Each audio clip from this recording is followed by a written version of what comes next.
Has it stopped? G'day, you mob. What's going on out there? G'day, Denny. Whoops. I'm doing it around the wrong way. I've got to go all the way to the top first. Mary Page Flynn, first in the chat today. Big bucket of kudos in the post for you, Mary Page, as is the norm and the standard around these parts.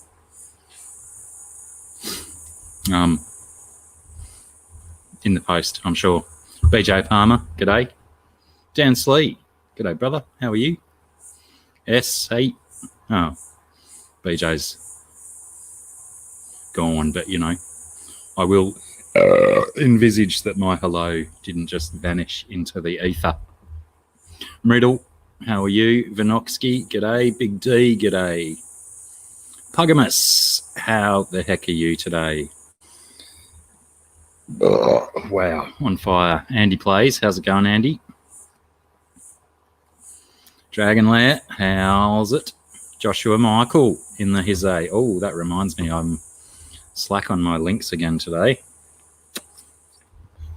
I'll just toss that away. Don't need that. Streety, how are you? GRB, g'day, mate.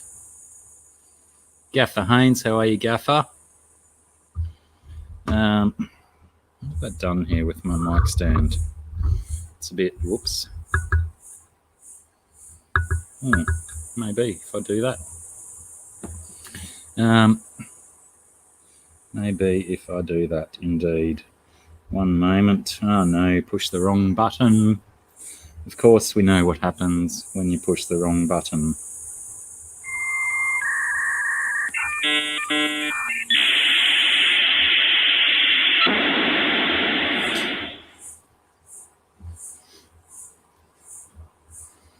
Cut that hair, and I did not cut my hair, Dragon Lair.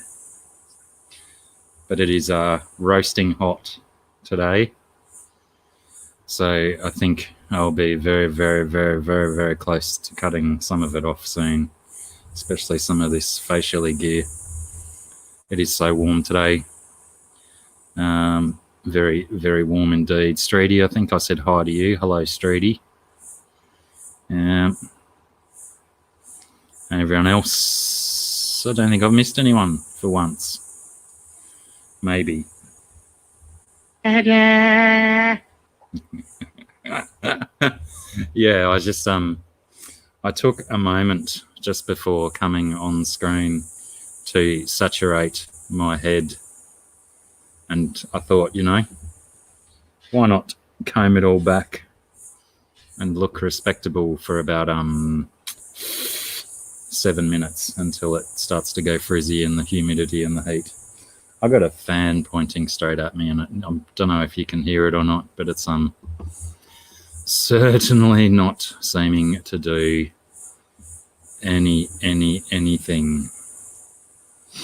You're talking about my black baggy eyes, Gaffer. They're always pretty black. It's probably just that I've got my hair off my face so you can actually see them. Oh, hang on. I've still got to do that, don't I? Actually, yeah, I'll do it from here. Much easier. Must remember to show that in a little while too. What have I done though? Oh, bugger it, I'll do it from here. I will do it from here. Go back to there. Is that the right one though? Sorry for the constant lack of professionalism. Oh, g'day, Joe Munoz. How are you, mate? Forward that to there and there, and we'll see what happens. What's been going on? Lots been going on in my world. A little too much, perhaps. As you are probably aware, I was not here last week. MTA. Chris, how are you, mate? Long time no see, brother.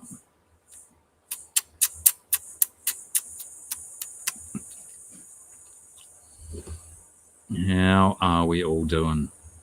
All right, let's see if we can make this happen. Craigos, g'day again, brother. I have to go there.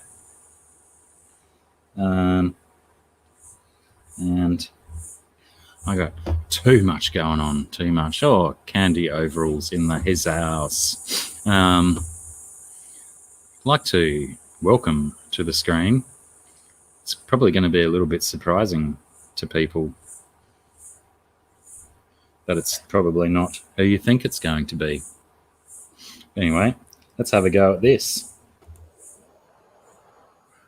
Hi, everyone.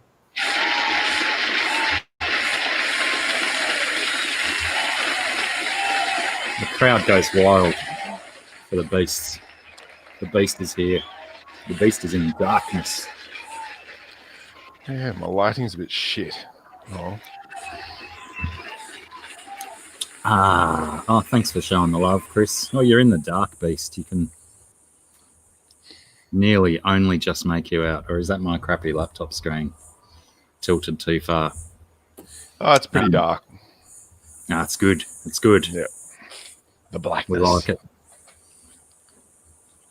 Cragos saying we need to have a nickname for Candy. I just call her Cinders. Sometimes I repeat it. Sometimes it sticks. Other times I just leave it be. Anyway, what's new in your world? Oh, what do we got? The old fireball. Little minis. Where's Pam when you need her? That's Pam's favourite drink. $10 for two. No worries. I'm guessing they're not in the minibar. Are you still on the road? No, back at home. Got back on Sunday night. Right. Very, very good. How was your travels? Lots of family catching up, I see.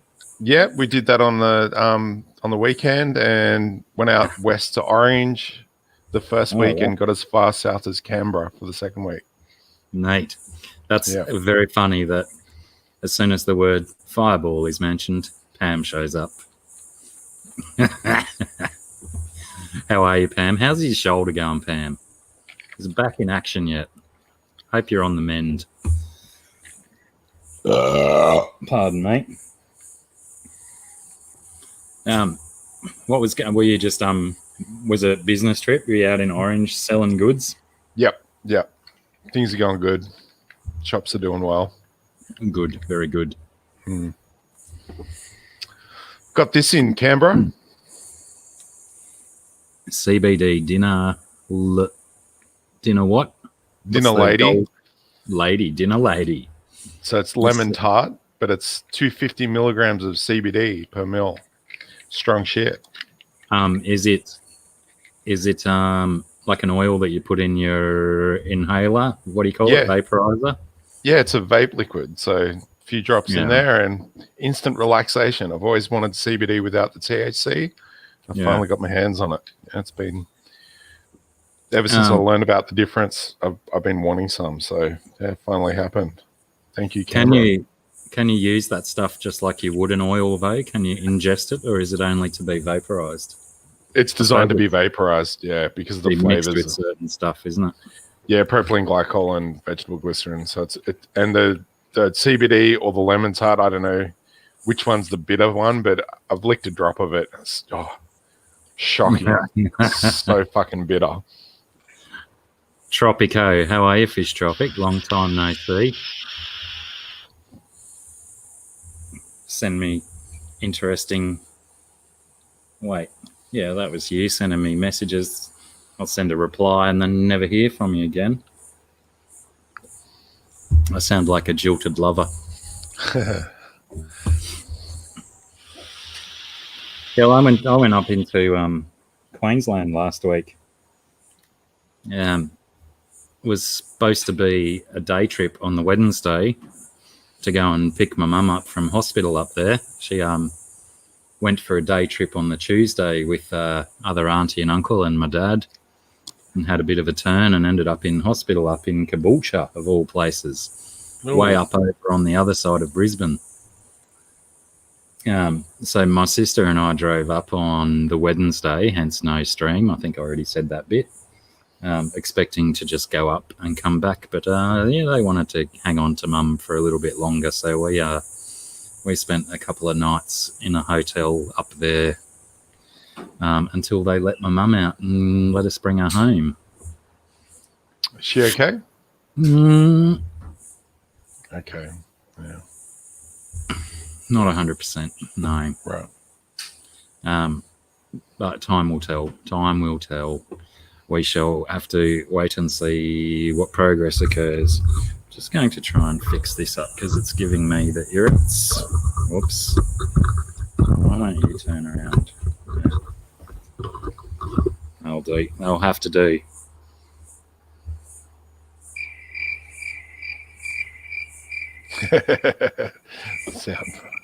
Does that come through all right?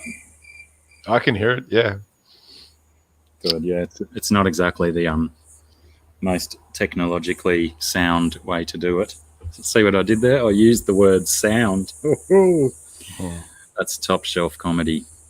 Thanks, guys. Yeah, certainly doing a lot better than she was last week.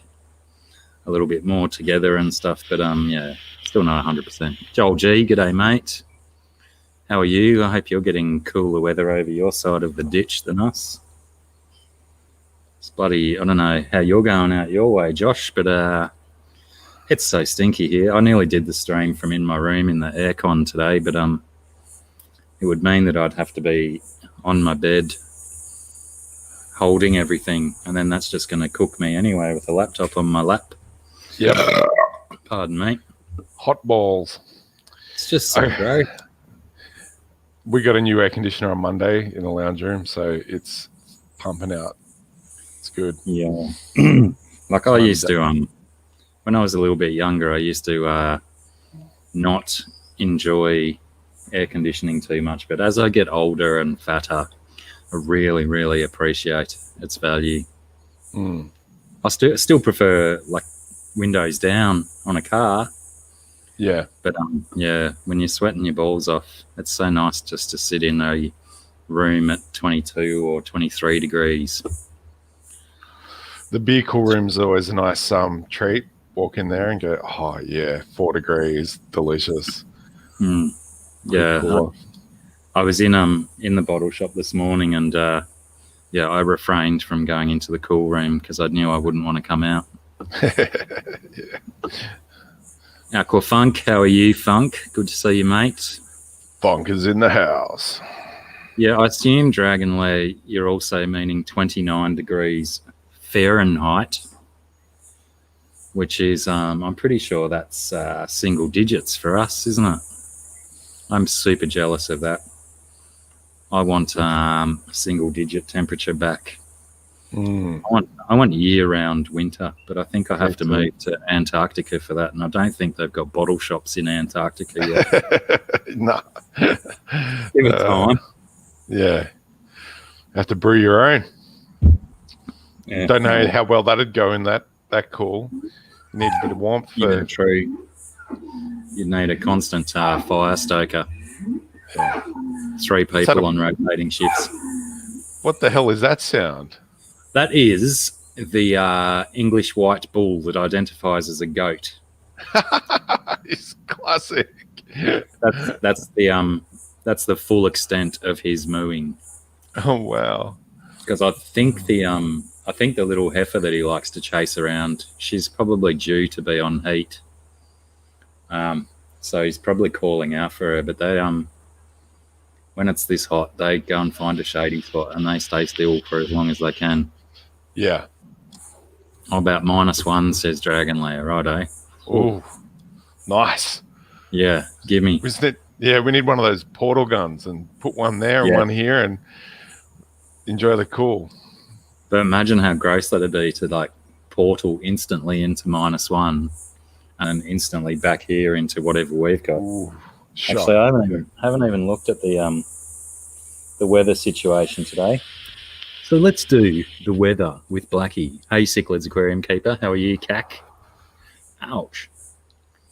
Oh, there you go. GRB's all over it.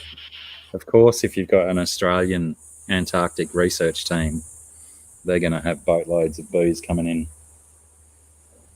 I completely do not believe what my weather's telling me. Nah, maybe the humidity bumps it up a bit. The feels like 36, but I don't think it's 27 out there. Fuck no. Right. And under a metal roof, like you got tin above you, don't you? Yeah. Yeah, that radiates. Definitely another contributing factor to the desire to do it inside today. But yeah, it says feels like 34, but I disagree to that too. I think it feels like 38, but like you say, I am under a tin roof. Certainly a contributing factor. The infrareds. Not pleasant at all. No! God, please, no! That's what I say about the heat. Cichlids 23. How are you, Clarence? G'day. Or Kirk, as you other people like to call him. I don't know how he gets called Kirk when his name's Clarence. Goodness. I've I've been hoping to see Cichlid Strain Hunter as well. I don't know if everyone heard the news about Cichlid Strain Hunter's son passing away on the 8th of November. It'd be nice to pass on my commiserations to him. But on that note, let us... Well, losing my stuff now. Oh, there it is. I found it. Let's bring up somebody else. Whoops. Oi.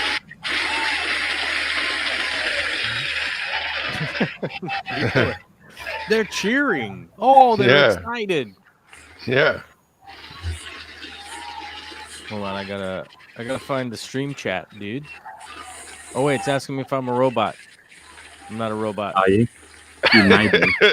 No, negative. I am not a robot. I am a meat popsicle.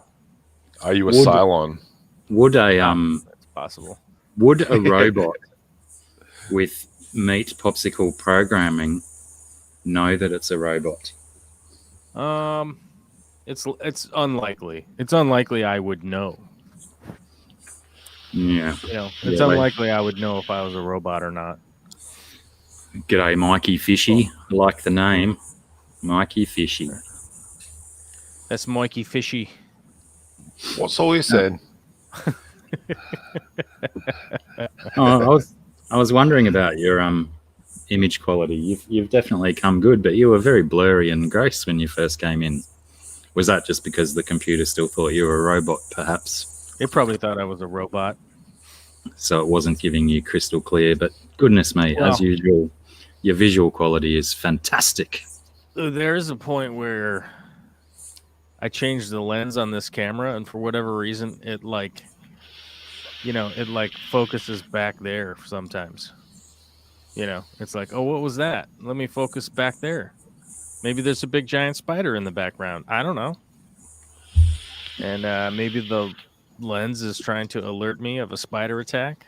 I'm probably going to switch back to this lens because this old trusty analog lens seems to do a lot better than the new fancy digital lens that's like, is that a spider? I don't know. Let me focus back there. So I thought on your fancy camera you'd probably have presets, so you could have like a stream preset where you'd have a your f-stop and your focal distance set to a precise setting. No? Well, I have everything like coming out of this camera just on an HDMI, and then it gets processed via my broadcasting software. So like, let me see. So like I can change scenes, like I can make myself bigger or smaller or just whatever coloring I want, or I can add overlays, like go. And that's all just done with your software side of it. Yeah. So I do most everything via the software because the computer is basically processing all that anyhow, So it's like you might as well just do it on the software side. So. Is there some kind of interface between your camera and the computer, or is it just a HDMI directly into your computer? So I have HDMI run into a capture card on my computer. That's basically it just processes HDMI signal right into the computer. So nowadays you can actually just get ones that aren't built into the computer. It's just a little like a converter, basically. Yeah. You plug the HDMI cable into it. You plug the other cable into your computer. I think I have one. Does that though? Does your camera need to be in recording mode, or does it? No, it depends on the type of camera. So what you'd want to look up is, clean. You'd want to look up like clean video out, right? So like.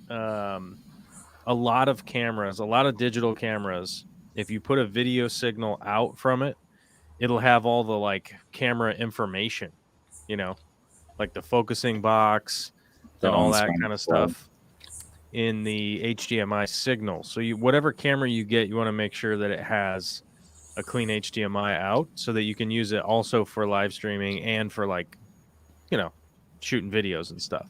So that's one of those things. So like I don't know what it is, what the name of it is in the Australian market. There might be a different name for it, but like Canon sells the M as in Michael.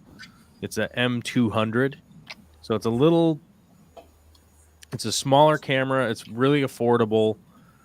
You can shoot video with it and stuff. It's all pretty easy to use, and it has a clean out that works really well as a streaming camera. And that's the one that's like, it's probably only like 400, 500 bucks for that camera. So it's nothing, it's not like a crazy amount of money, but it's also not free, Yeah. So. Yeah. I think my Nikon's HDMI out is only for playback. I don't think I can just sit there with what's coming through the lens going straight out through the HDMI. Well, and like, I know that Canon recently this year during COVID released a lot of, it's basically a streaming software that will turn any of their cameras into a camera that you can just stream from. Nice. So it's like OBS for Canon cameras, basically. Yeah. And I don't know that it works on every single camera, but it's like a lot of them, because like each one they have to program separately. So I know that initially when it came out, I was like, oh, let me get that software. And then I was like, well, I don't need another piece of software running because I already got around that whole situation. Like the camera that I use for streaming is the Canon RP, so it's a full frame DSLR. Like right now, I just noticed that Canon has a refurbished sale right before we started streaming for $687. So that's like 25% off. Plus, it's like a refurbished unit, so it's like fairly affordable, realistically. And then like this lens right here was like, I don't know, $300. You wouldn't need anything like that lens or anything, but I would imagine with the advent of so many people live streaming now that there's gonna, they're going to be factoring that into the design of a lot more cameras now. The ability just to plug your fancy camera straight into a computer. Almost all of them now have some kind of HDMI out. Canon did the they did the software thing. So they were like, oh, okay, we'll release a software that can basically remove all of the overlay information and make your camera ready to just go right into whatever, because you just use that program as like what you would feed into like StreamYard or OBS or whatever. You just take that feed and just put it as this is a camera, basically. You just identify it as that and then just run it like that. What about built-ins? Do you reckon the laptops will start taking advantage of the streaming phenomena? Have better cameras? I think laptops do, and as far as I can tell, like there's a lot of new laptops that do pretty well with streaming. But one of the big downsides is that the small camera is really reliant on its own software, like in a cell phone, basically. Yeah. It's super reliant on software because the sensor on it is so small, because you got to make a sensor that's like this big, whereas like, well, hold on, let me grab one of my cameras. Yeah. I know what a DSLR size is. James H and Rico Stan. Well, I know you do, but we can make a visual aid for people that aren't camera nuts. So like, this is the sensor on my camera. Huge. And then if you, the sensor on your cell phone is like, it's only this little tiny piece, right? Versus this giant sensor it's like the size of a cookie, or a biscuit, as you guys would say, down south, down under. Down under. Yeah, And it's it's just a matter of like it being able to take in as much light and whatnot. So cell phones are like super reliant on software, and that's actually like, and it's a big portion of the processing that happens in this whole unit right here. Like your whole cell phone, like a lot of what your space that's taken up on your cell phone is battery and like video processing for screen and for your camera. And while that's all fine and dandy, when you try to run everything through a laptop, you're trying to run through basically how do you put it? So everything's trying to go through the RAM on the laptop while the laptop's doing all the other stuff, right? So you basically just have everything running into the computer that's running through the RAM, that's going through the RAM, that's going through the processor to try and be a computer. And only recently have really computers had enough, what is it, HDR? Whatever, the RAM channels. I can't remember them right now.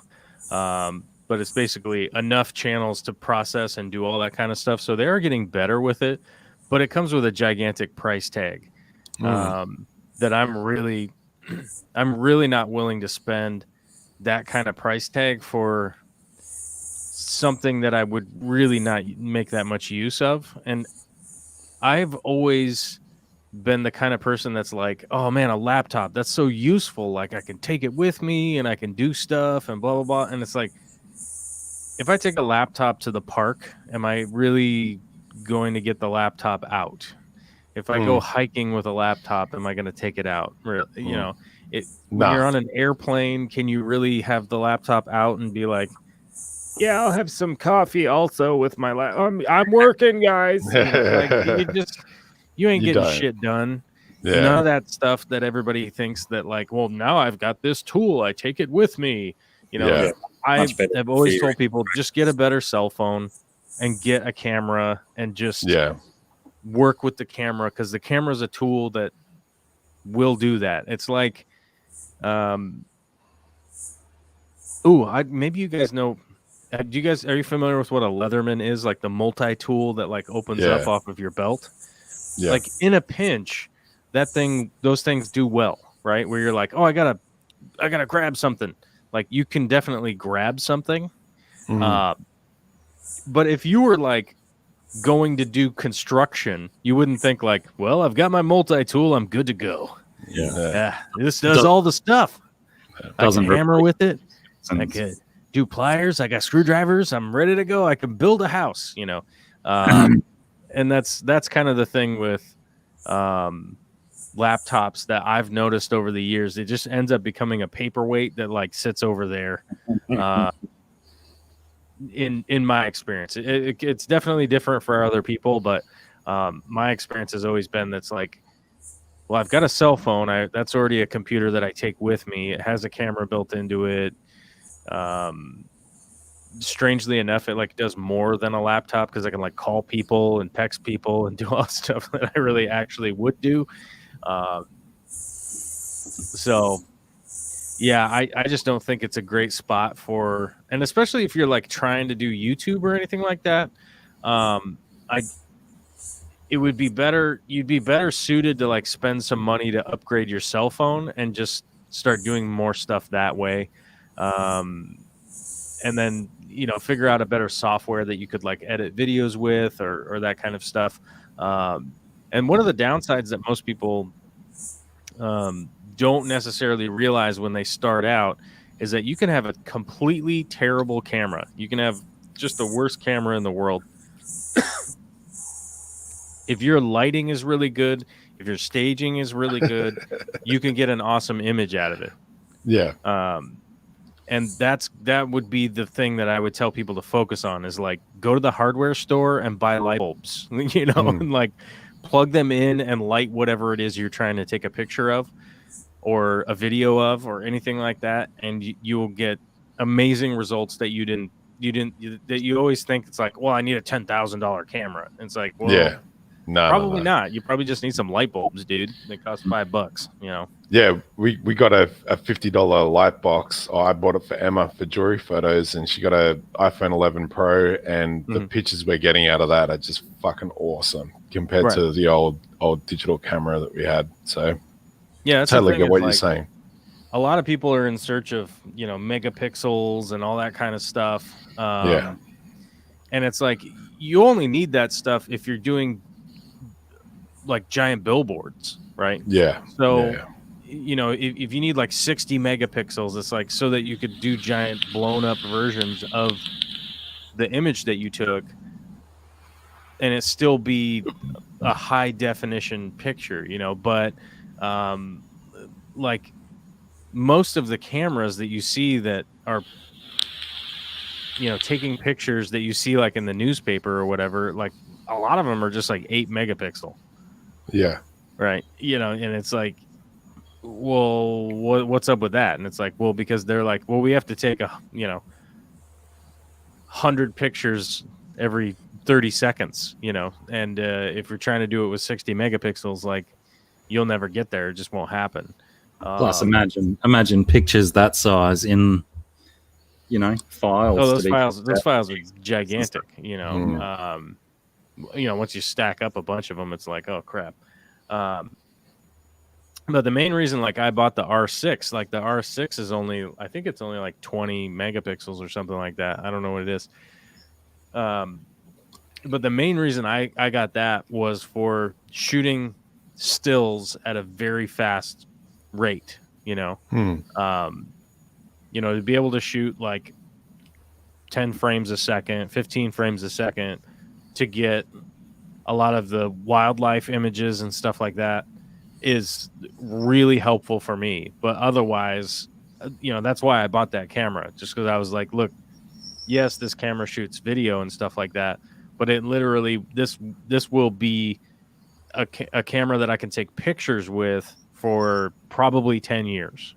And be like, any new camera that comes out, it'll be like, well, this camera takes 22 pictures a second, you know, and you're like, I between 20 and 22, like who needs it?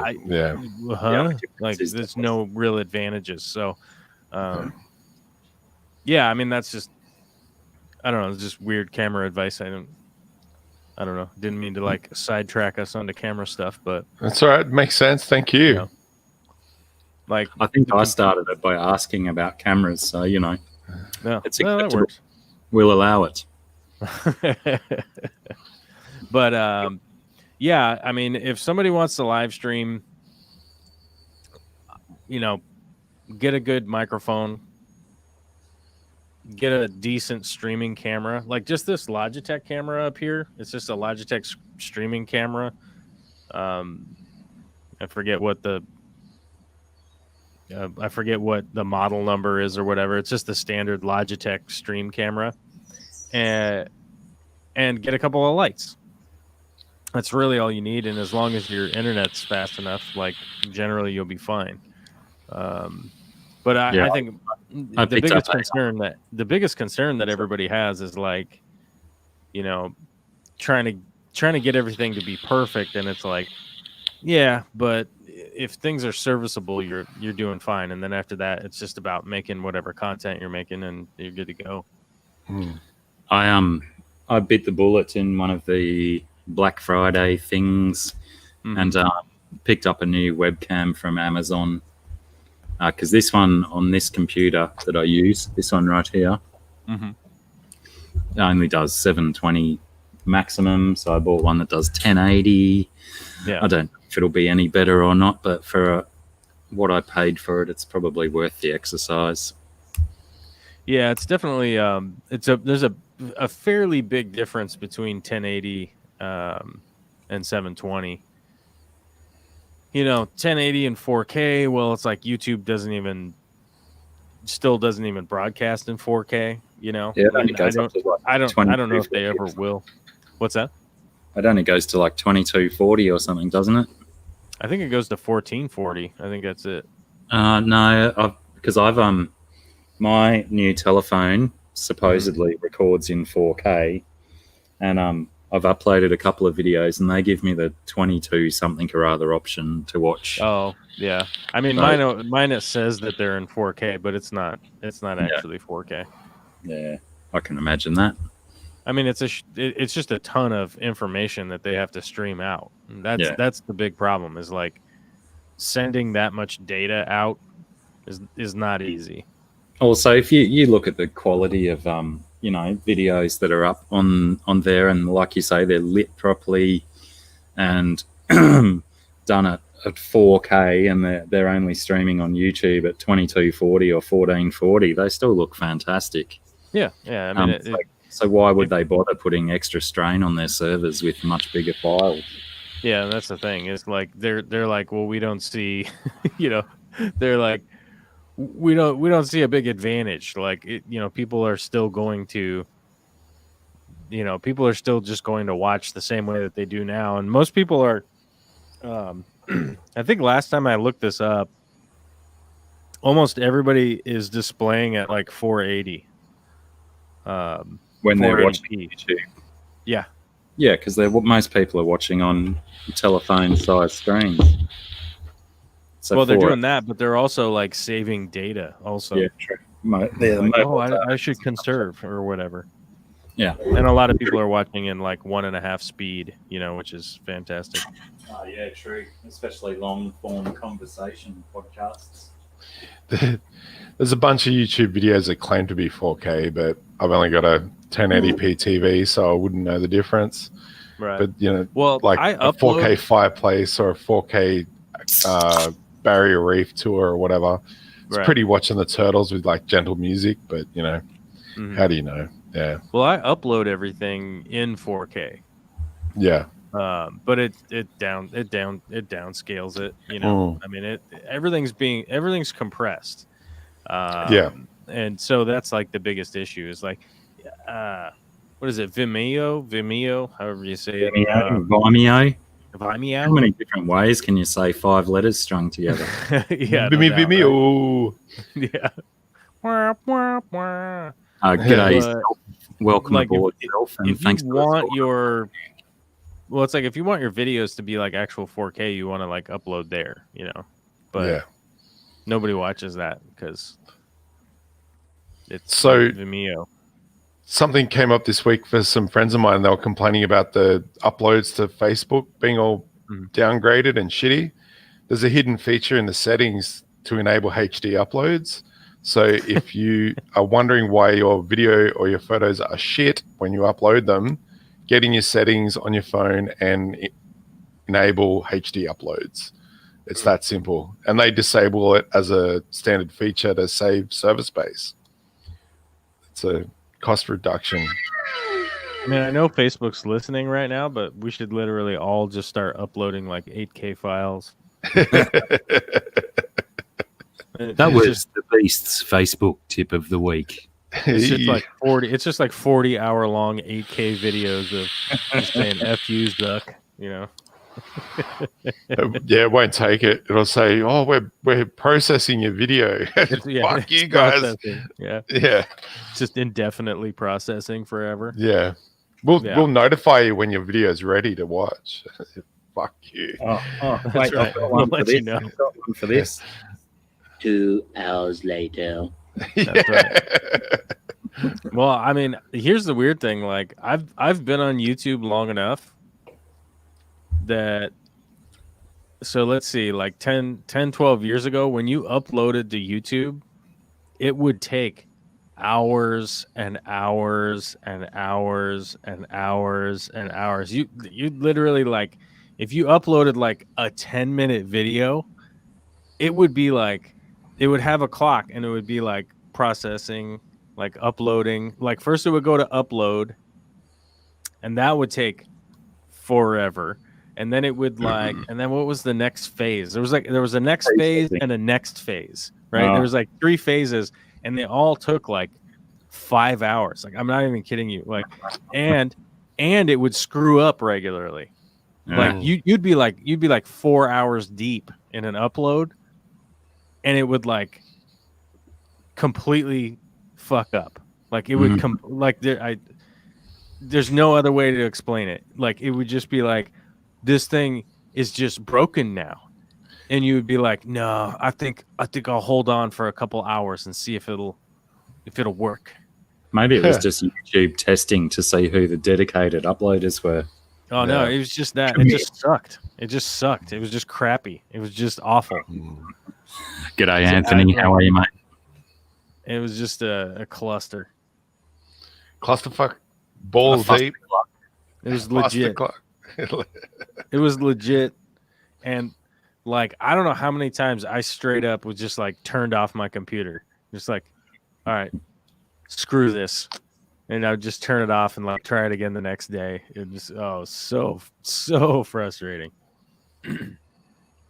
And almost every and almost every YouTube forum was basically people just cussing out the fact that it wouldn't upload, or it would hang, or it would have a processing problem, or it would have a this, or have a that. You know, like it was just people bitching all the time. That's all it was. It was just people being pissed. What you shaking there? Is that canned air?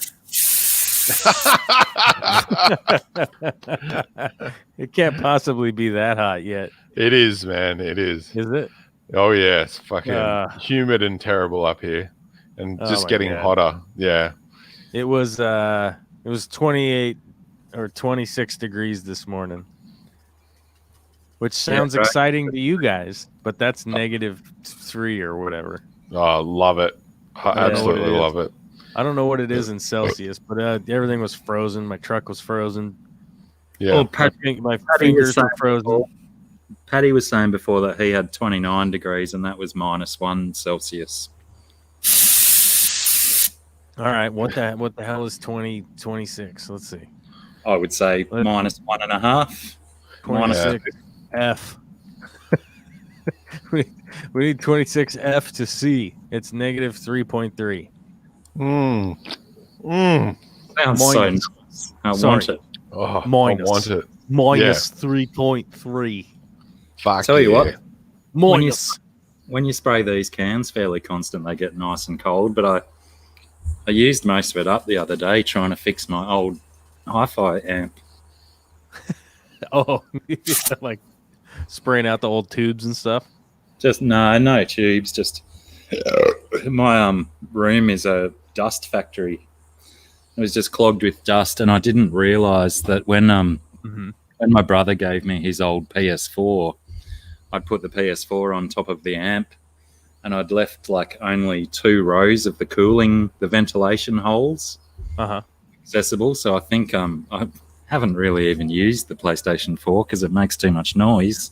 Right. I think I may have cooked it, but it keeps like it still turns on, but its protection circuitry switches itself off. Right. And then it'll flick back on, flick back off. And after I gave it a good blast out the other day in a vacuum and stuff, it stayed on for about 7 minutes, and then it cacked out on me again. Oh, g'day, Fishy Biz. How are you, brother? I think I recall something about the PlayStation 4, or was it the 4 or the 3, that like it overheated and then some of the soldering got screwed up. Right? That was the Xbox. Oh, was it the Xbox? Yeah, the red ring of death. Yeah. Yeah. The heat conductive paste between the main CPU and the motherboard would get to such a hot temperature that the whatever it's called, it just fried itself. It just cooked off and wouldn't translate heat anymore to the heat sink, and your machine was fucked basically. They didn't make it serviceable. And replacing that Arctic silver shit is a pain in the ass. You got to scrape up all the dried shit and reapply the paste and put it back in and hope for the best surface. Yeah, I've done that on a lot of computers, but I've the never done console. The console architecture is really tight. They're under size constraints, so massively bollocks. Yeah. Yeah. Looking forward to getting a PS5. Oh yeah. Those damn things are selling for $1,500, man. It's crazy, isn't it? On the secondary market, absolutely. I missed the boat on the first release. I don't even know anybody that could even like get one. I know a ton of people that were like, man, I tried to get one. I was on the list, and I'm like, man, I respect your dedication, but I know Aquamate. I don't know if you know Aquamate, another Australian fish tuber guy. mm-hmm. He was showing off his PS5 the other day in his fish room. Oh, very Nice. fancy. I didn't He's a very fancy boy. Well, I didn't actually think that he'd be a sucker enough to go and be one of the first people to pay full price for them. Yeah. That's nonsense. $1,500, you reckon? That's how much they're selling them. $750 on from the shop with the disc drive, and $500 for the discless version. Yeah, they're $500 US. They're $500 US for the digital one, and they're selling them for $1,500 around here. Right. On the black market, $1,500 US. So I don't know what that is in Aussie money. That's markup. It happens every time something gets dropped in limited numbers. You know, it's ridiculous, but yeah. Well, it's just the availability. I know a lot of people are surmising that, you know, it's just how many they can make. You know, that's really what it boils down to. There's a lot of people that are like, oh, it's a conspiracy. They want to hold back numbers, but I forget who I was listening to, but somebody had a really good take on it, where so PlayStation is owned by Sony, right?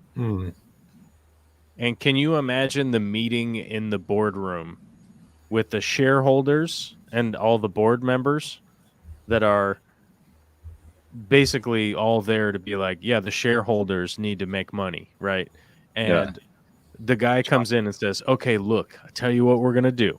We could make 50 million of these things, but what we're going to do is we're only going to make 1 million of them, right? And then people will think, oh my God, it's so awesome. And then a bunch of dipsticks on eBay are going to make a bunch of money while we don't make money. This sounds like a good idea, right? The board of Sony. It's my plan. It's a good plan, right? It's not a good plan, and whoever thinks there's a conspiracy behind it, the conspiracy is they just can't manufacture enough for everybody to have one on day one. You know, that's right. Yeah. Or everybody has to wait till next year when they have however many units made. That's just all it comes down to. Yeah, it'd certainly be a conspiracy if it was the other way around, that big business doesn't want to make money. Yeah, strange things are afoot. Yeah, it's like big business just decides we're just gonna not make money this time, like on voluntarily, like just screw it, never mind. Not for an altruistic reason, but just because, right? Yeah, just cause. Just cause. We'll have to keep us posted on that fishy biz and see how that goes. Yeah, I require an update in 24 days. I require an update. Boxing so 3 Day weeks earliest. So basically 3 weeks from now, we're going to find out if Fishy Biz is getting a divorce or not, right? Yeah. And I would say, we should I can't imagine. I could tell you an old story. You might like it, you might not. It's about video games. So in 1984, I think, is when the Nintendo Entertainment System came out. The NES, the Nintendo. I think it was 84, I think. It sounds about right. And my mama, she had bought one for me for that holiday, right? Christmas. As a small child, you think Santa Claus is real. And I was just small enough that when my sister, by the way, my older sister is the person who discovered all the presents. I don't know what she was doing crawling around in the attic other than looking for Christmas presents, but that's where she found them. And then she brought me, her little brother, to show her the Christmas presents that she found. And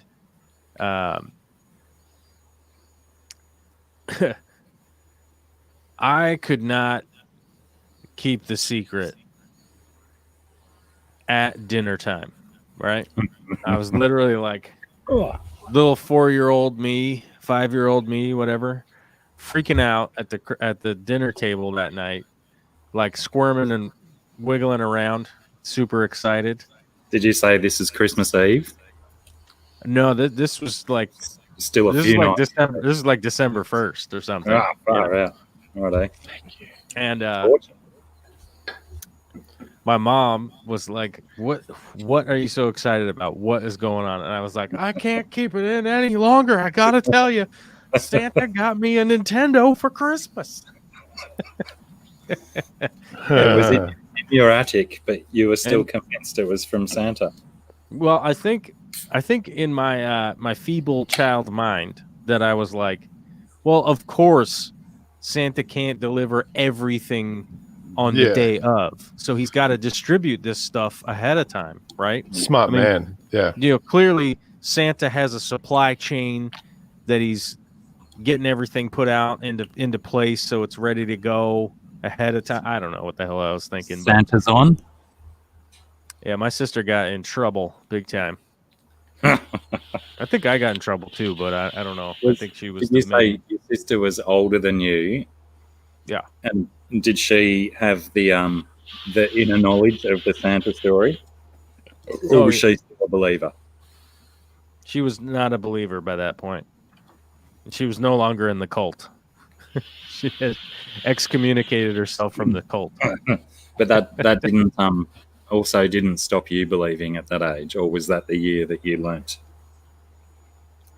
You know what? I couldn't say. I don't really know. I don't know if that. I think I was still convinced for maybe a little while after that. I don't know. Yeah, I think I agree with you. I don't think I can remember an exact time when it was a thing, but I can remember being uncertain for a couple of years that some shifty shit was going on. I know a lot of people tell the story of like when they found out Santa was not real. And I'm always kind of astounded by it of like, how do you, like, you remember that moment? Like the moment that Santa was not real, right? I remember. I remember. You do? I do. That my fam, I'd requested from Santa to get a transformer.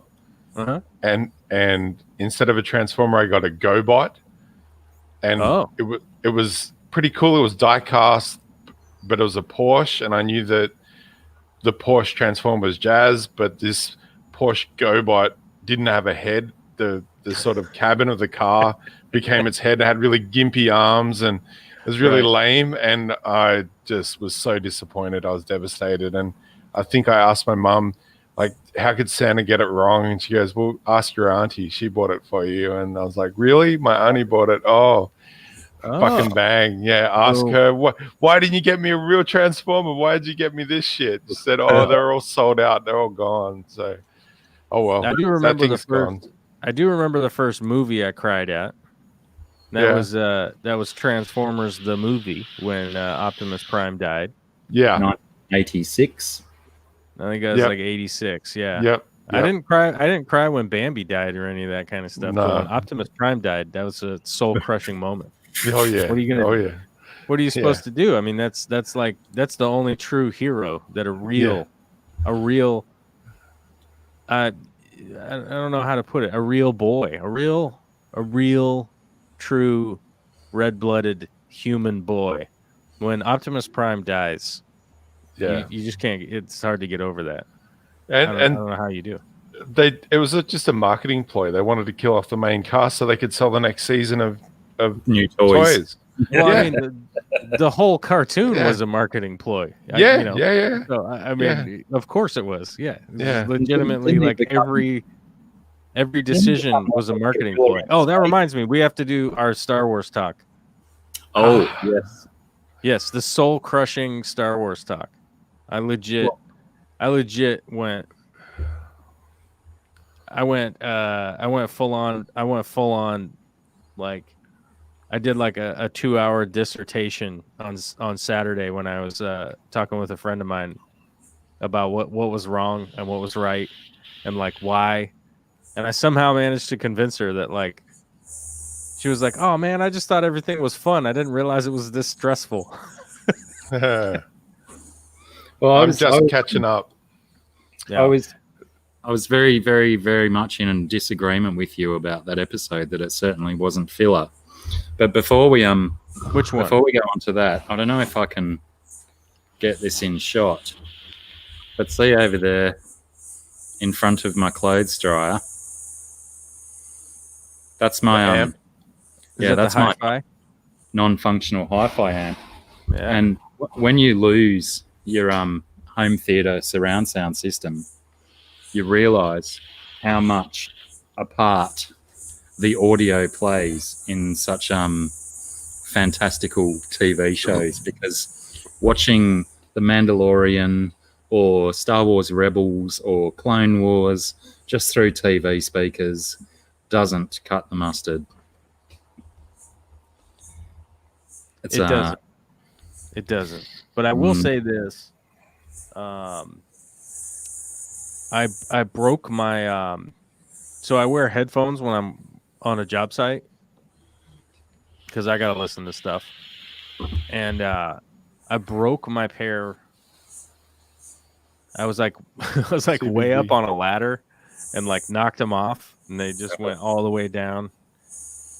And they just didn't work after that. I'm not really sure why. I'm not really sure, what's the deal. But I ordered a pair of Bluetooth speakers or headphones that I have to admit I'm like really impressed by the quality of the sound, because normally headphones, like especially on Bluetooth, are pretty like compressed and just not a lot of crisp, and it's like maybe they have a lot of low end, but the mids and highs suffer. I don't know, it just seems to be across the board, like really solid, like, oh, all of the noise sounds sound correct. And they were only like $125 or something like that, which I was just like, man, the last time I bought studio headphones, like real studio pair, I remember just like, white gloving those things. That's how expensive they were. And so I have to say, that might be an option. That might be an option where you just get a good pair of headphones, Yeah, I got Sennheisers for my DJ gear, Yeah. and I bought them in 2013, and they're so good quality. The only thing that went bad was the pads, totally denatured from skin oils, eventually getting to them and sweat and stuff, and they just crackled and they fell to pieces. And for years I was like, just struggling with tape or taping on crappy pads. And then a friend gave me a really good knife, and I worked out I could surgically remove all what I thought was hard plastic was actually denatured rubber, and trimmed it all off and bought replacement pads off eBay for all of $7. Slipped them back on, and fucking brand new. My $350 headphones are back in action, and they're working fantastic still. You buy quality, they last, but they're not Bluetooth. They're hardwired. So yeah. Well, just don't drop them off of a ladder while you're up, like on the top of way up on a building. No, fuck no. Yeah. It was one of those things that, like, I seriously was talking with Vicky. I was like, yeah, I should probably take these apart and fix them. And she kind of looked at me like, really? You're going to spend all that time like fixing those? Thank you. And I just did the big sigh thing and said, fine, I'll order some. Others need to be put on. I'll do it though. Yeah, exactly. Don't worry about it. Sorry. All right. So which episode do you think, I forget now. There was an episode that you thought wasn't a throwaway episode. Yeah, absolutely. The Ice Spiders one you thought was not a throwaway episode. No, definitely not. I watched it last night. It was good. It was fantastic because everyone expected that the Mandalorian was straight off to go and find Ahsoka on the planet Corvus, of all places. And I think the writers knew what they were doing, because they totally expected that the fans wanted Ahsoka very next episode. G'day, Jesse. How's it going? And Holly, how are you? So I think the first act of that episode was pure comedy and a pure, up yours to the fans saying, you're not getting your Ahsoka this week. So I don't think that I honestly don't think that's the case, because it's a filler episode that's supposed to delineate the explanation that the Mandalorian, so Din Djarin, right, has spent a lot of time with the child, right? Which is, what's his name, Grogu or whatever. Grogu. But it's clear that it didn't work. It wasn't, and the reason I say that is because he meets up with Ahsoka, right? And as far as the viewer goes, he's basically had the child with him for like a month, right? He's had Grogu with him for like a month, basically, maybe 5 weeks, right?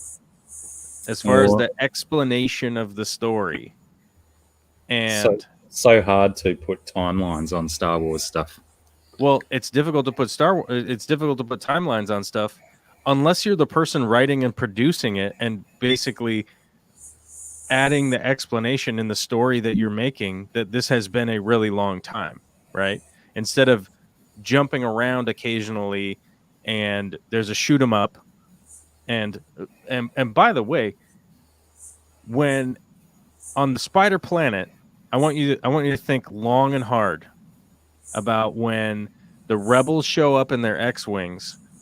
They shoot some of the spiders off of the ship, right? Then they by the way, they have spaceships, right? They get out of the spaceship and they're like, "Hey, we heard that there's a warrant out for your arrest, but we also heard that you did some other stuff that we think is cool." Yeah. And they've literally got in their hands like a pad of paper, and they're taking notes like this, like an old-timey cop in London. Yeah. Oi there, Bobby. Like, what is happening? They shoot the spiders, okay, which, by the way, they're on a planet inhabited with ice spiders, right? They shoot the ice spiders off of the ship. They come out with a pad of paper and go like, "Oh, there you go. I heard that there's warrants for you, but never mind. We're just going to let you be here." Now, these guys are spaceship pilots, right? Pilots of spaceships. Even the most basic of visual, like, inspection of Din Djarin's ship is that there's giant holes in it, right? They shoot these spiders that happen to be right here, right now, at this moment, on a planet basically inhabited by the ice spiders. They shoot these ones in their direct vicinity, and then they just get in their ships and fly away. Like, what? Why did they do that? Why would anybody do that? It's literally like you pull over to the side of the road and somebody has all 4 flat tires. The windows are blown out of their car. It's on fire. And you pull over and you're like, "There was a bear over there in the woods. I shot it. I heard you're a criminal, but I'll see you later." And then just drive off. Like, yeah. I know that it's like you're out here in the sun and it's middle of summertime, but I'm just going to leave now. I shot a bear, and you won't be eaten by the bear now, but see you later. And just drive off. But you're also a cop, apparently. Yeah. Right? But you're also an old-timey cop with a spaceship. Yeah. But you have a notepad where you're like, "I'm here to take notes about what the heck what went on around here." Oh, yeah. Well, well, I guess I'll see you later, guys. when the Asian pilot was interviewing Cara Dune, I found that like an homage to Columbo, perhaps, because it was very old-timey cop show, sort of cop investigating and question asking. Right. Sort of reminded me of Columbo a bit. But yeah, I think the only hole I found in that episode was the how many spiders there were, and that there's no way they could take out all of those spiders. Well, yeah, but apart from that perfect episode. Perfect. Well, they just killed some of the spiders. Yeah, right. And they're like, well, I flashed up the image. They're actually modeled on bacteriophages. Yeah, they weren't spiders. They were giant bacteriophages that had mutated and evolved on an ice planet to ginormous size in a colony. I'm not mad. I'm not mad at interesting things that they put into the show. I'm mad at the overall sweeping arc of the storyline, right? Yeah.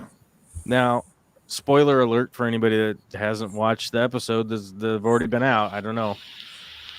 Yeah, what's wrong with you? Goodness, why haven't you watched it yet? I'm just catching up. I'm just catching up. I'm talking to everyone who's concerned. You can catch up to the stream. Yeah. Yeah. But spoiler alert, I guess. Okay. Now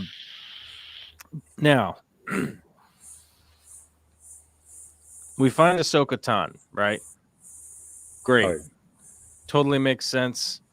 This whole episode more or less makes sense, except for a lot of the key elements to the episode itself. Like, oh, hey, it turns out Grogu is not a child. He's not the child.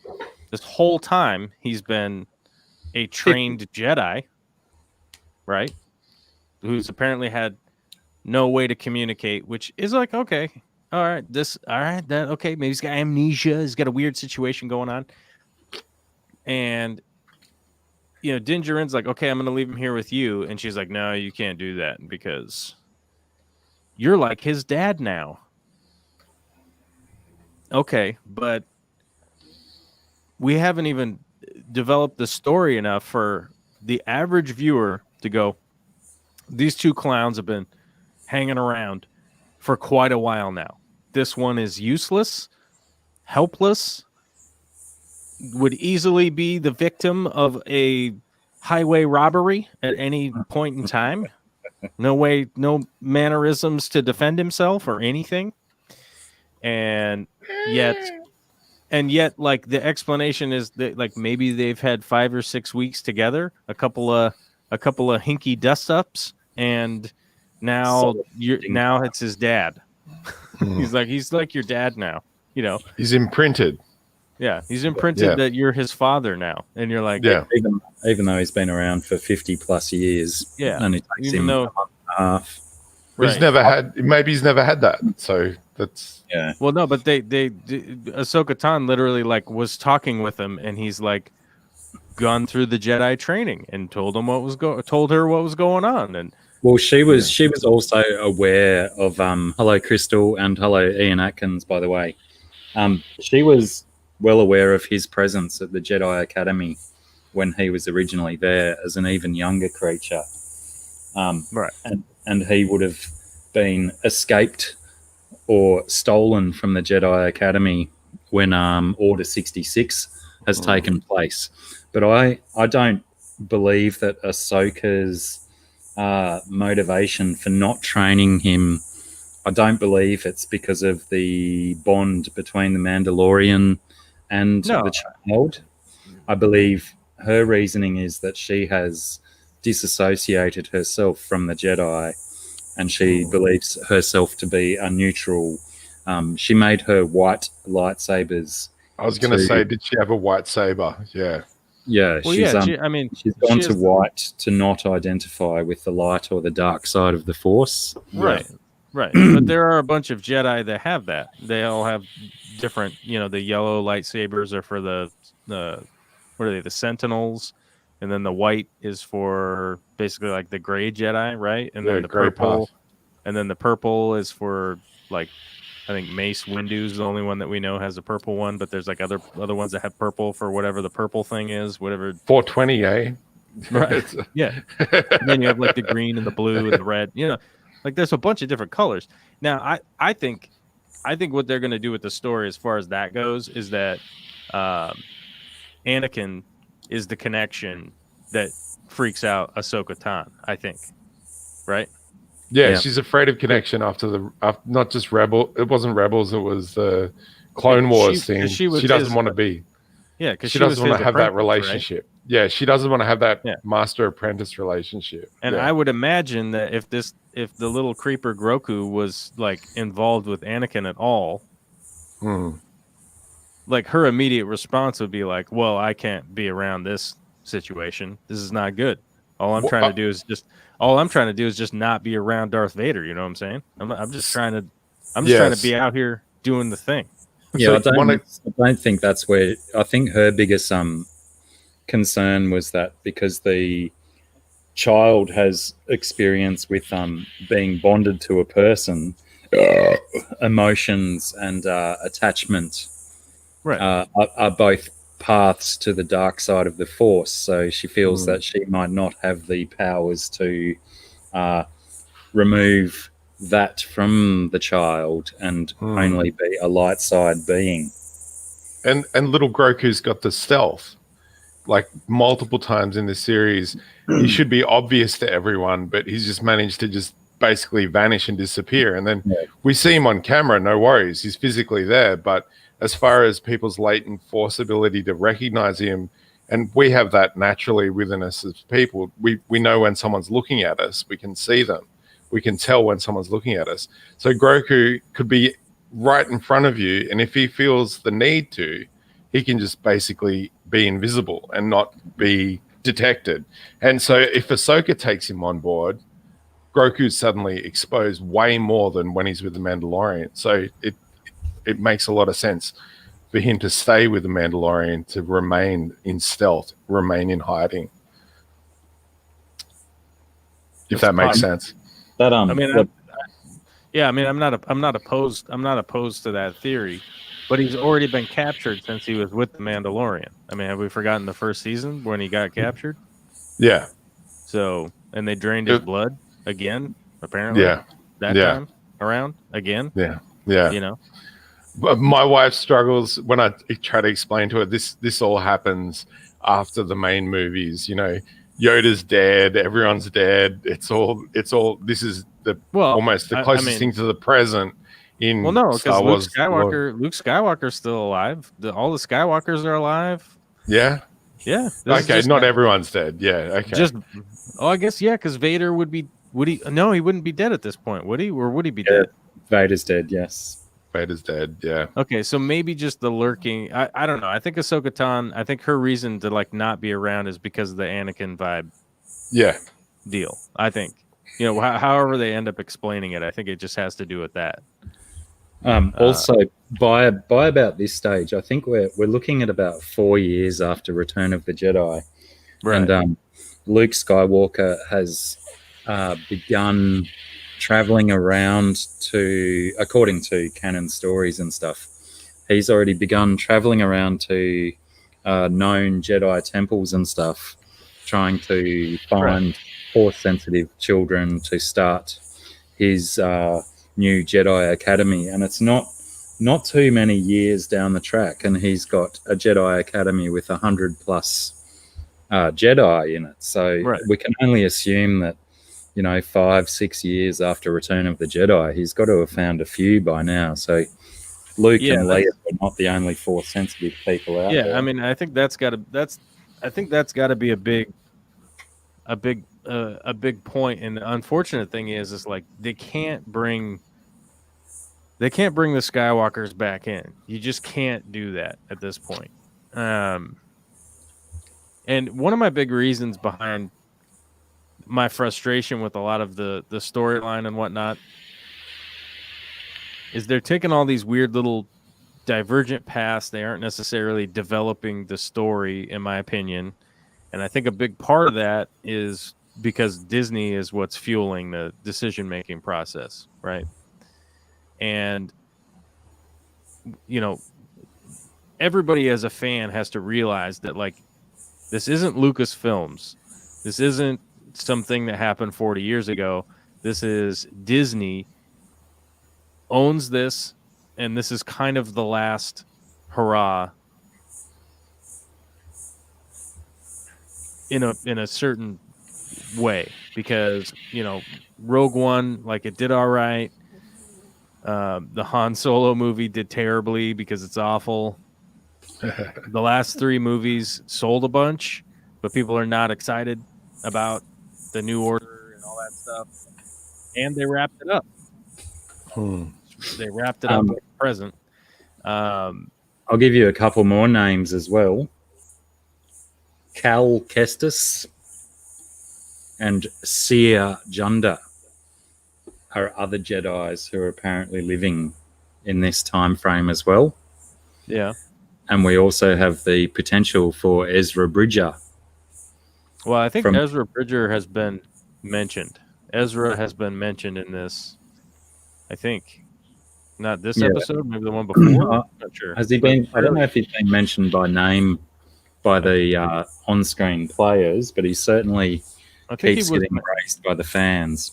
I think Ezra was mentioned at some point, but I think the big connecting tissue is likely going to be Mace Windu. I think is going to be. He's dead. The bridge, huh? He's dead. Not necessarily. He just fell out the window. Yeah. And he's the one guy who's ever said in the on-screen stuff, Jedis can survive an extreme fall. From very high heights. I think it's been me who has said many times in the past that if you don't actually see someone die on screen in a Star Wars movie, you cannot be certain that they are actually. But even Darth Maul got cut in half, and he turned back up in the animated with mechanical legs. So you can still survive death in the Star Wars universe. You can survive being cauterized in half. Yeah. Exactly, it's cauterization. That was the key with him. That a lightsaber wound surely is cauterized instantly. That was so cool. Well, that's the thing is that from my understanding, and I might be wrong, but I think the graphic novels go down the Mace Windu path of him having been. He basically went in exile and hiding, sort of like how Yoda did. And he's all injured and wounded up and scarred and gnarly and stuff, and comes back, and he's the main Jedi that connects the how you become a Force ghost, because he was apparently taught how to become a Force ghost by Yoda, but you never see him show up as a Force ghost in anything. So that's kind of the summary of maybe you get a Samuel L. Jackson as Mace Windu comes in, possibility of kind of tying that into bridge towards something, the furthering the story along. Because he could easily come in and be in 2 or 3 episodes and then actually die and become a Force ghost and still be there. And then just be well, now every once in a while you hear some ghost talking to you or whatever, because they do have to explain Luke Skywalker New Order stuff a bit, because it's all connected Disney wise, right? And I think that's probably what happened. Watch when Mace dies, because sure he was zapped by Palpatine's electricity and stuff, but I was under the impression that Anakin sliced him. He might have shoot him off the balcony. I gotta go, guys. It's been great chat. All right, Beast, have fun at your party. Thanks for having me. It's been great talking with you guys. Thanks for preventing too many spoilers. It's been awesome. I'll catch up in the next couple of nights and see you next week. Righto. Yes, catch up ASAP. Fuck yeah. Looking forward to it. Bye, everyone. See you. Yeah, because I was under the impression that Anakin finished him off and threw him out the window, but maybe he wasn't. He just went out the window, right? Yeah. And we do know that the Emperor's lightning, right, doesn't necessarily just kill Jedi, right? They get shocked a lot and they're like, ow, but then they're like, I'm not dead yet, and you're like, well, that's some pretty mighty lightning you got there, but it's not. Yeah, it's not murdering. It kills you, it's the amps. It's the amperage that gets you. So he doesn't seem to have a lot of oomph behind his lightning. It's just enough to kind of taser people. But if you have a heart condition, it's not a good idea. Yeah. But See you, Bob. I think realistically, I think Mace Windu is probably a big bridge character that you could throw in to kind of throw that sort of storyline connective tissue in, right? Yeah. Because right now they've sort of only introduced like unknown characters as far as the average person goes. Sure. So a lot of people are interested, but no one is like directly invested except for nerds, right? And knowing Disney, like Disney is going to play those trump cards. I mean, you bring in Taika Waititi to direct.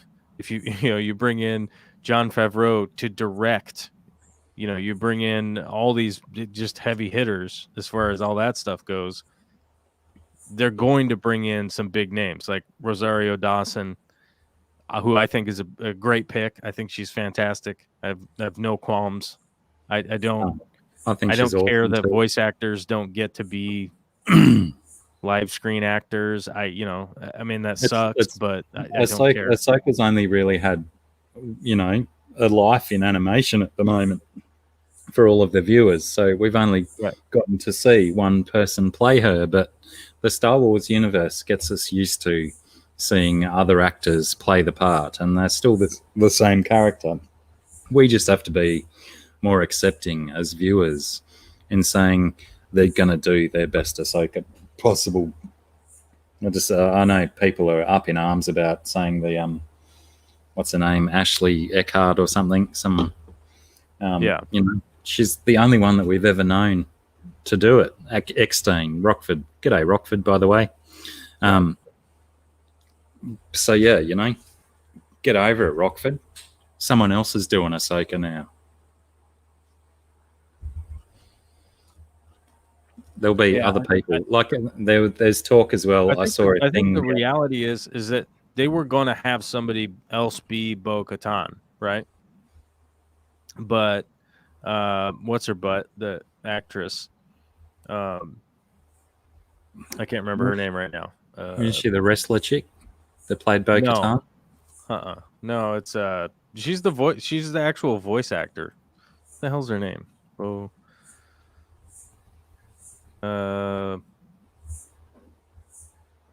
Where is it?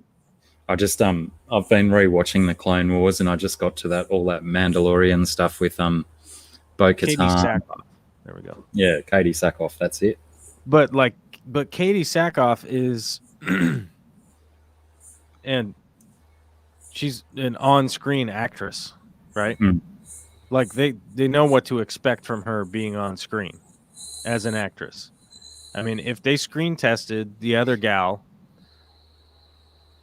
to play Ahsoka and it didn't work because she's not a good enough on-screen actress, maybe she's a fantastic voice actress. Yeah, gotcha. It would be like, it's like asking me to play Thor, right? Like, if I was like, I insist, I must be Thor, and they're like, well, we shot the test screen and you don't come across as Thor at all when people look at you acting as Thor, right? You've got the voice, but you don't got the guns. You don't got the gun show. I mean, you see that freak in nature flipping a tire the other day? Oh my God. Anyhow, the Hemsworth, your brother from across the river. Oh, he just lives down the road from me, actually. Down the street there. He's down there just getting jacked. I could probably throw a reasonably sized rock 7 times and have it in his backyard. Likely. But like if I came on and did a screen test for like Loki or something, they'd be like, well, that might work.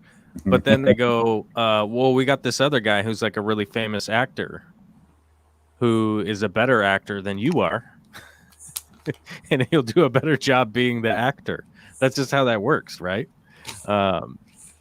So I'm not pissed about any of that, just because I'm like, Rosario Dawson is a fantastic actress, and I think she'll do a really good justice. There was a couple of little bits in some of the combat where I didn't think she nailed it well, but in the whole, I think 9 out of 10. Yeah, I think she only inverted held her left hand, the shorter one, didn't she, Rockford? Well, I don't think the problem is like nobody in Star Wars fights correctly with a sword. Okay, if you're talking about traditional fencing, if you're talking about traditional fencing, it's wrong. If you're talking about saber fighting, it's wrong. If you're talking about even English short sword fighting, it's wrong. Like, this is not how you sword fight. Like, they're wizards. If you're talking swashbuckling movies from the 40s or 50s, spot on. Right.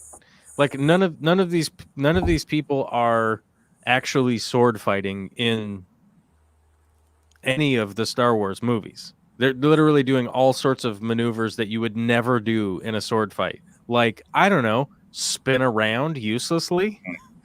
Because the guy who has the infinitely light, right?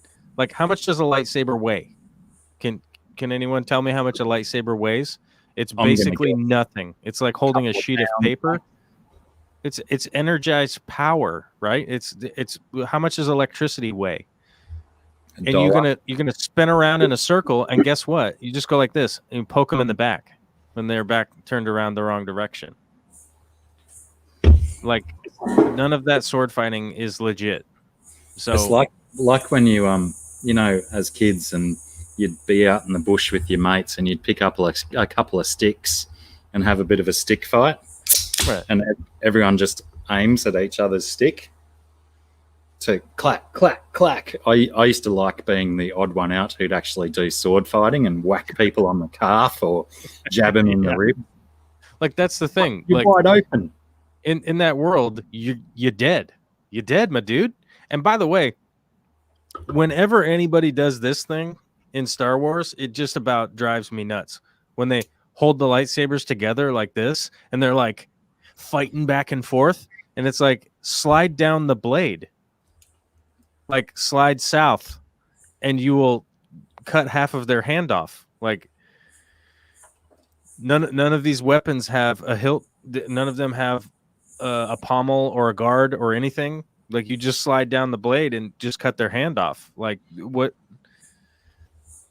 So I mean, I would revel in the day that somebody sword fought me and just held it straight up like this and wanted to charge straight at each other. Like, what? I don't understand how that would come to be, but all right. I mean, I guess that's a thing that looks cool in movies, but that kind of stuff, like, I start to really lose my suspended disbelief, where I'm like, really, what's the plan here exactly? But it's sort of a stretching thing, isn't it? Because if they sword fought for real, it'd be over in 37 seconds or less. Right. And there's certain stuff that I completely lose my so, like, this last episode was fantastic, right? The one on Corvus, that was a great episode. There was a bunch of problems with it, as far as I'm concerned, in just as a viewer. The episode previous to that made no lick of sense, other than just to introduce that, like, what is it? Moff Gideon is a bad guy. He's like an extra bad guy. I think that was the really splendid part of that episode, was that it exposed us to what, that they weren't just a ragtag bunch of stormtroopers that are gathering on this planet for no particular reason apart from to be menacing gangsters.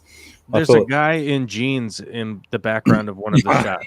I saw that pic you sent me. I ignored it. You can't ignore those kinds of catastrophic issues. That was a stormtrooper in his casual Friday gear. He's relaxed. Who's But having yeah, a day off? I found that was a really good part of that episode. That instead of, like I said, instead of seeing that there's just this ragtag bunch of stormtroopers hanging out on a Yes. planet, they're actually Okay. there for a pretty Yes. dark. You could have reason. told that storyline, okay? That storyline could have easily been told with the Mandalorian being sneaky like he's supposed to be.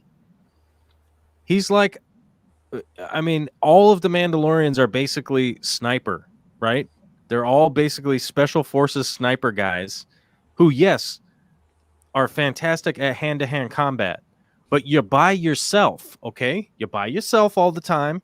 You don't just walk in the front door, hey guys, we're here. I get shot a whole bunch of times and I still get to defeat everybody in this giant ship. Or this giant base. It's no big deal, bro. Just shoot me lots. What is going on here? Like, he's not skilled at all. He's just literally like, we open the door and we just run down the hallway. And then, oh, there's a bunch of nonsense going on in here. Let's flip this switch. Oh, crap. The whole base is going to melt down now because they don't know what a lock is. They don't know what a lock is. They've harnessed fucking nuclear energy from the core of the planet, and they don't know what a goddamn lock is. All right, now that you've opened me up to my biggest Star Wars beef right across all of the franchises, all of the different series. Hold on, does it sound like this? What? Is that the sound? Is that... No. What I take umbrage at is when people fly, assumingly an expensive starcraft, onto a foreign planet, and the door goes down, they walk out and they wander off and they leave. The door's just open. Wide open, and you always see people run straight into a ship, switch it on and fly off. There's not much security in those craft. How is there zero security whatsoever? And by the way, if anybody has ever seen the movie Aliens, you know, you do not leave the door to the landing craft open. And by the way, if you think the Aliens movie doesn't have anything to do with Star Wars, I would reference you back to the Ice Spider episode where, by the way, they legitimately stole everything from Aliens. There's these little egg pods that open up and the spiders jump out. I mean, come on. So you're trying to tell me that Aliens doesn't exist in the Star Wars world, but yet you land your ship and just leave the door open? You say stole, I say paid homage. I mean, maybe Ridley Scott was there. I don't know. Maybe he doesn't care. Maybe. You can never tell. Maybe he doesn't care. I don't know. I mean, he made the Predators movies and stuff. Perth Cichlids in the house. One of my favourite Western Australians. How's your car hunt going, Jace? Is it vastly different if you're Eastern or Western Australian? Yeah. On the east of the country, where we wear our hair parted this way. Oh, hang on, this way. Wow, I did it twice the wrong way. And in the west, Jace would part his the other way if he had any the other hair. direction. Right. Yeah, that's the only. Well, difference. that's because like, you know, when you go past the equator, the water starts spinning the other way or whatever, right? So I'm told. The Coriolis effect, right? Yeah. Yeah, but I take a lot of issue with the fact that so you have a stormtrooper base, right? And you go, oh, we have to take the squid guy with us. Like, why? Well, he's the guy that drove the speeder out here. Yeah, but you just took 100 years off of his sentence so he would get out of the speeder and come into the base with you. Why is the squid guy there? Why would you take that guy to go assault a base? Cannon fodder. Well, and the thing is, like, do you not know how to drive a speeder? Is that the problem? Because I'm pretty sure the Mandalorian flies around a ship all around hyperdrive and all sorts of crazy stuff, and his ship gets blown up and he repairs it on his own. with Band-Aids and bubble gum. Does he not know how to drive a speeder? Does the cop not know how to drive a speeder? Potentially Mando or the other two didn't know how to use the blowtorch to get into the door. Right, like clearly the guy who has a blowtorch attached to his arm has no idea how to bust into the security. Right, which was basically just blowtorch the door hole, and that just opens up. And by the way, they blowtorched a door hole where lava was coming. Does anybody have a brain? Does anybody have a brain? They're like, the lava flows right up to this door. Mm. Oh, well, let's use a torch. Let's use a torch on the door to open the door. Well, wouldn't it have melted already when the lava came all the time? Well, especially when he said that his blowtorch was just weak. rated for plumbing and stuff like that. Right. It's only for sweat and copper pipe, right? And you're like, and I really hate the fact that you talk negative stuff. Well, like, what am I supposed to do with this stuff? Like, what am I supposed to do when I watch the show? Am I supposed to make myself really stupid in order to enjoy it?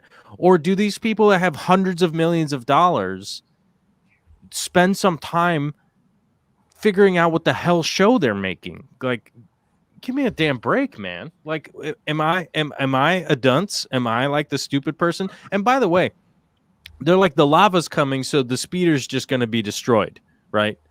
Like, as if the future technology speeder thing that levitates on the ground doesn't have a return to home button at the very least. Like, it doesn't have like a remote where you're like, go home, like drive home. It doesn't have that, but they have functions. But they have distance from the ground below it. But they have droids under it. Wouldn't it just start to rise up with? Wouldn't it just float? Would it just loses its ability to levitate now or whatever? Like, well, it's lava, but like, yeah, isn't lava made of earth though? It's just hot ground. Like, it's not. What is happening? You know? And then I tell this stuff to people, and they're like, "You're crazy, just like it." And I'm like, "But the problem is, if this show just flops on its face because it just total ineptitude, right? Which people say, like, well, Han Solo flopped on its face. Rogue One, yes, made some money. The last three movies were problematic at best. They hired D.B. Weiss and Dan, what's his name, from the Game of Thrones for $200 million to make the next movies. And then those guys backed out so they could go get $200 million from Netflix to go make whatever the hell they're making now.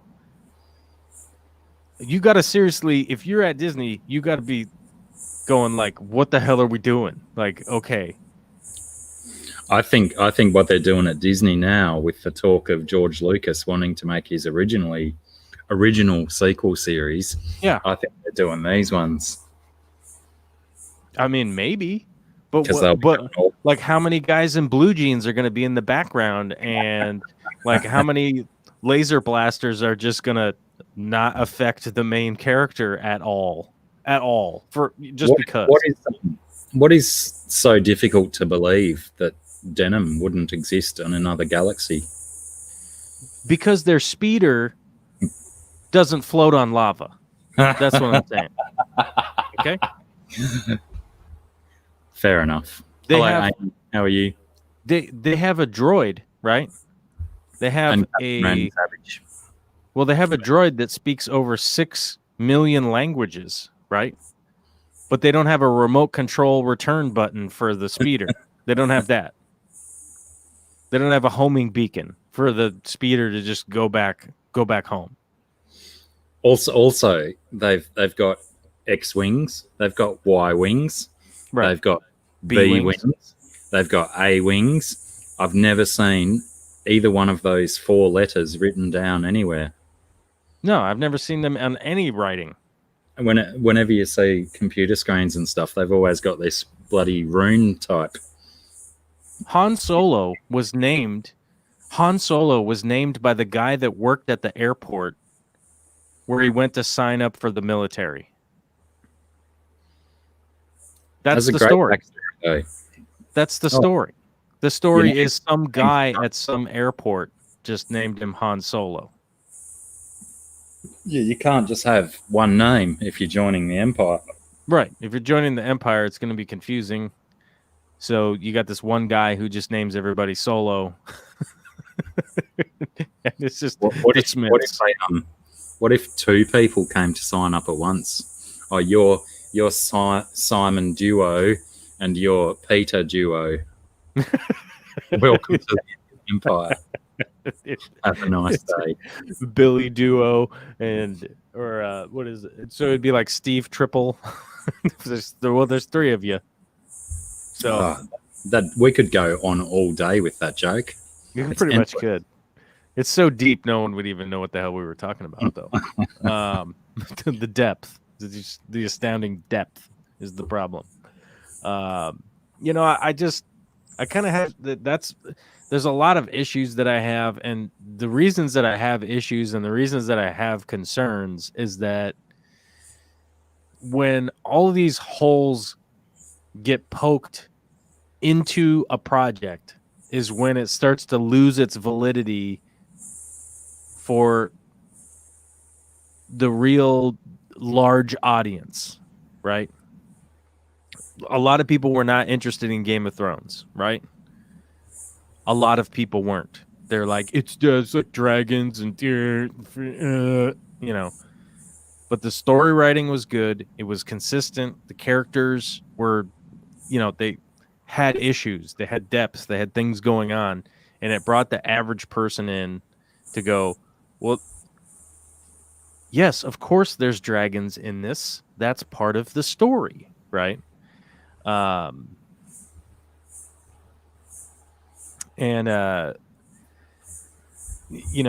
you get to like season 7 and 8 of Game of Thrones and everybody's completely let down because the ending doesn't make any sense and there's Starbucks cups in the shot and continuity is all wrong and they have to take an extra year to maybe write some stuff and you're like, well, that's cool. And then it comes out and they're like, just turns out everybody's like an idiot now and that's the end. And no one's excited to see the next Game of Thrones now. Realistically, like, have you heard production for Game of Thrones? What are the new 5 other seasons that they were, or series that they were working on? Oh, really? Are they talking about that? Because I lost interest at the start of season 7. Well, no, they were talking about all those things. DB Weiss, DB and Dan got hired to do the new Star Wars. I didn't know that. And you said they got hired. They got hired to do the next 3 Star Wars movies. As in the ones that have been, or the next ones to come. The next ones to be coming out. Those guys got hired for it. $200 million. Hopefully, you said they bailed on that deal though, didn't they? Because of the backlash that they got from all the people when they screwed up Game of Thrones. Yeah, right. And now all of the Game of Thrones. All the Star Wars stuff should be left to and now all the Game of Favreau and Filoni now. Well, yeah, but Jon Favreau and Filoni are bringing in and allowing these stupid continuity errors to go through, and I don't know why, other than there's a likelihood of some kind of friendship or a lack of actual oversight control or something involved. That's like, I got another one for you. What? When the Mandalorian introduced Ahsoka to the child, to Grogu, she said she's only ever known one other one of that species. Right.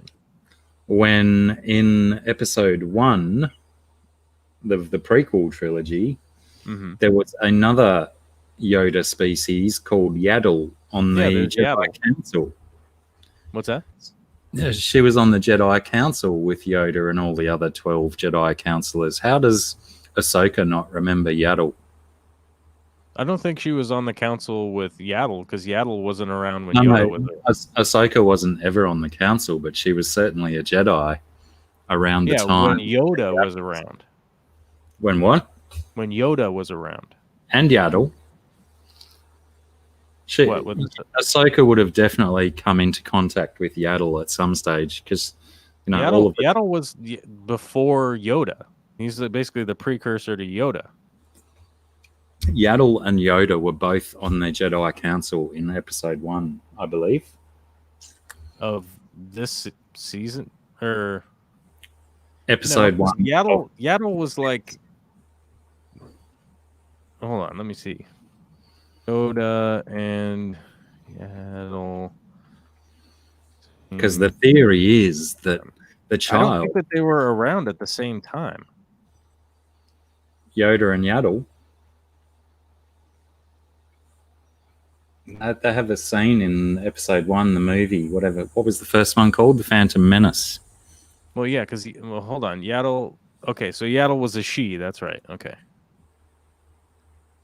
Yeah, Yaddle just vanished. She disappeared after episode Yaddle was 1. a she and was around during the last years of the Galactic Republic.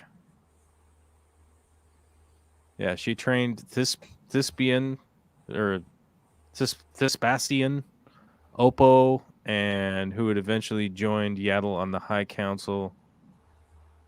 Yeah, who would eventually, in the time of the invasion of Naboo. So potentially Yaddle was a little bit before so Yaddle time, but we never saw her departure. She was just gone by episode 2. Yaddle sacrificed her life to save the people of Mawan, using the Force to absorb a deadly chemical weapon unleashed by Granta Omega. She was then given a traditional Jedi funeral back at the Jedi Temple on Coruscant and was succeeded by Shak Ti on the Jedi High Council. Yeah, right. So that does... Yeah. And S is saying as well that probably does separate Ahsoka and Yaddle from the same timeline. Yeah, I don't think they're in the same timeline as far as I know. I don't think that they'd ever came in contact. I think Yoda was the only one that was around by that point. Yeah, but right. Yoda and Yaddle and now Grogu are the only 3 of the species. They don't even have a name for the species that they are. Yeah. Like they're just unnamed, even from like the outside observer standpoint that we're in. Like we don't even know what the name of their species is. Yeah. And we also weird little green. We also don't know how they procreate, but it's fun to imagine that Yoda and Yaddle might have done the nasty to make our baby Yoda. I'm thinking that it's probably the only thing that seems viable at this point. The timing seems right, but we don't know that. Well, because it's like if that species might self-clone. That's the thing. We don't know about the timeline, but like maybe Yoda and Yaddle had sex like 600 years ago when they were young. Yeah, maybe they've got a 300-year gestation period.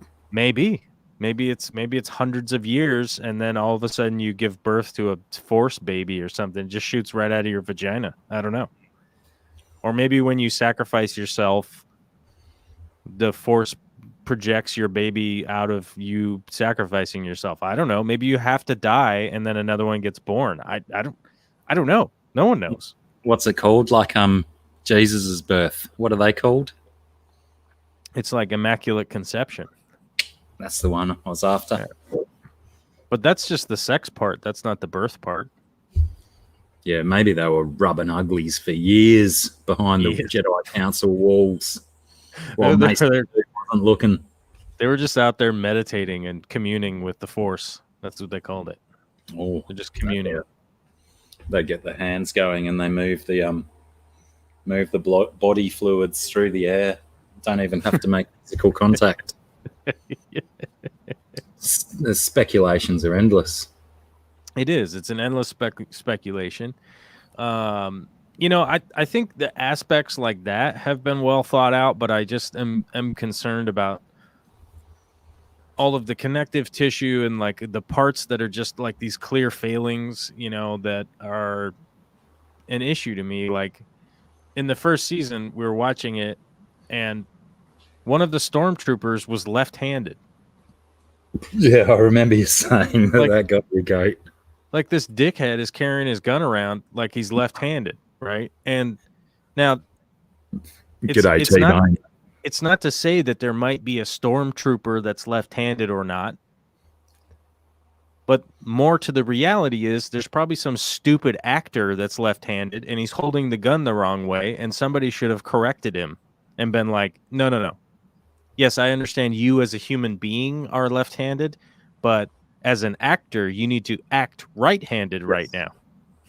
Like, that should be one of the first questions on the list. Can you act right-handed? yeah, can you just please act like a stormtrooper, because that's what you're supposed to be doing right now, sir? Yeah. So I mean, it's just these little, it's all these weird little continuity things that just really, for me as a person, like, it takes me out of it. It takes me out of what's going on. It's like the ship door being open. I actually mentioned that to Vicky when they his ship's not the Slave One, but I always want to call it the Slave One. But he lands his ship, he opens up the door, and then him and Groku, they just walk out, and they're just like, there we go, now we're out on this planet. There's like creatures like, and they're like eating trees and stuff, and they're like, just leave the door open, maybe one of them will go in there and take a shit. You know, like, it'll be fine. Help yourself to our stuff. Yeah, just have the meager things that we have inside of our tin boat here that strangely enough, like, his armament on his body can just take direct, like, blaster fire, but his ship, like, oh no. Like, don't touch this thing. His ship's not made of Beskar. No, it's just made of some scraps, some old garbage they found. I don't know. But like this last this last episode, like, one of the continuity errors that I believe was glaring to me is that they had these battle droids, right? And they played it up that, like, well, you've got a mercenary with them, they've got a hired gun, 2 battle droids, and some soldiers. And I don't think you'd be able to go in there by yourself. Even you couldn't handle that kind of firepower. You'd get blasted. Use a Jedi, even though you've been battling them standing out by the front gate this whole time, apparently, however long they've been at this. She's just been killing the people, like, to just kill these soldiers all the time. And he's like, well, you won't be able to take these on. But then they just, like, she just runs in through the front gate, and then she's just in there, right? And it's all, like, the whole trick was, I killed that Mandalorian, and I've got a piece of his armor here. And then we go fight, and then the Mandalorian shows up, and booyah! Oh, the trickeration is unbelievable, right? And you're like, but the battle droids are there. Those battle droids are super tough, but they just go through the town and just kill all of them. They're all done. There's a last battle droid that's up on a roof running around for however long. I don't know why. He's waiting for comic timing, apparently. And so the battle droid comes over the top of the building,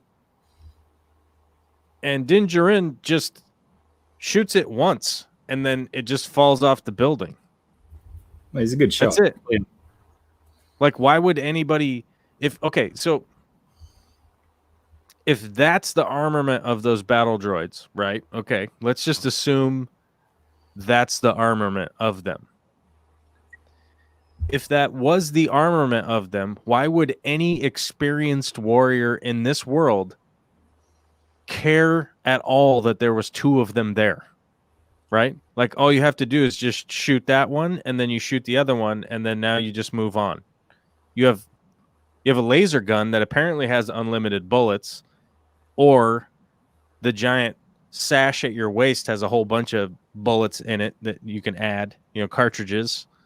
As I've read about, apparently each cartridge has like 40 rounds, and he has a whole bandolier of them, so it's basically unlimited ammo when it only takes 2 shots to kill both of the battle droids that you talked about. Well, I think most battle droids must be programmed with the information that most people out there are shit shots. They missed a lot. They just miss constantly, right? But I'll tell you what, that And the reality is that like Din Djarin has a disintegrator with him, right? We know that he's used it in the show. I think he's quite loath to use it though. No, he's not. He shot all the sand people and all those people with him. Yeah, he uses it when he really has to, when his balls are up against the wall. But I think he realizes the horrible death that you're subject to with the disintegrator. I don't think he cares. Why would he? I don't. I mean, if he cared, you would just not take a disintegrator with you. I mean, he regularly looks down the scope of it with basically, I mean, I don't know about you, but like when I'm looking down the scope of my rifle, it's because I'm looking for things to shoot with my gun. It's not really like, let me just take a old looky-loo here with my rifle out the window, see what's going on down the street. Maybe the zoom on his rifle scope is a little bit better than his mask. Yeah, but I mean, he has a zoom in his mask. I mean, doesn't he have like a whole bunch of,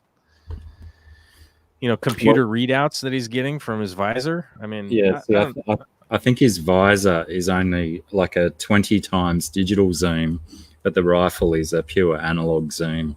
Right. Much more reliable. And to speak of the aliens, right? As I mentioned earlier, Ridley Scott's Aliens. Yeah. I don't know if anybody realized, but the mercenary that was hired in that last town was the guy from Aliens. Oh, was he? Yes. He was the soldier from Aliens. Did anybody get that? Did anybody pick up on that? Completely. Like, obviously, the people that work there know what the movie Aliens is. They got one of the actors. One of the lead actors. I mean, it's not Sigourney Weaver, but it's the other guy. Yeah. Right. I'm going to have to go back and check that. That's very interesting. Yeah, he's But like crusty and old. What's that? What about that close to final scene of the episode where you've got Ahsoka and the oh crikey, what do they call her? The boss chick. We'll call her boss chick. Yeah, I can't remember her name, but there was a lot of people that were like, she's really intense and like beautiful Zen garden. Mm-hmm. So we've got this full-on honorable samurai battle going on in the Zen garden, right? Because I was wondering, why is Ahsoka not using force push or any of her force moves? Yeah, I don't understand. The magistrate, thank you. Yes, thank you. But yeah, then that's the only thing I could come up with was that Ahsoka was doing the honorable samurai style battle. But you had on the inside of the wall, you had the full homage to the old samurai movies and stuff, and on the outside of the wall, you had the homage to the Western movie with the stand-up, and that was George Lucas's biggest influences were Westerns and samurai movies. To you and everybody watching this right now, I appreciate the homage to Kurosawa and the other guy that did the Westerns, who I forget what his name is right now. Sergio Leone. Yeah. And I appreciate that. And I think everybody should utilize those techniques. That should be utilized.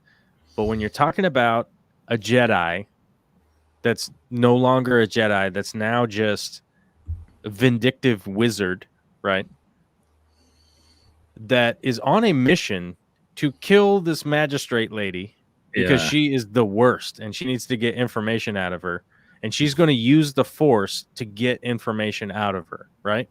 That was the whole point of the battle, was to get her to submit so that she could use the Force to get information out of her. They mentioned it numerous times in the episode. I will get the information, right? Why isn't she just... Yeah.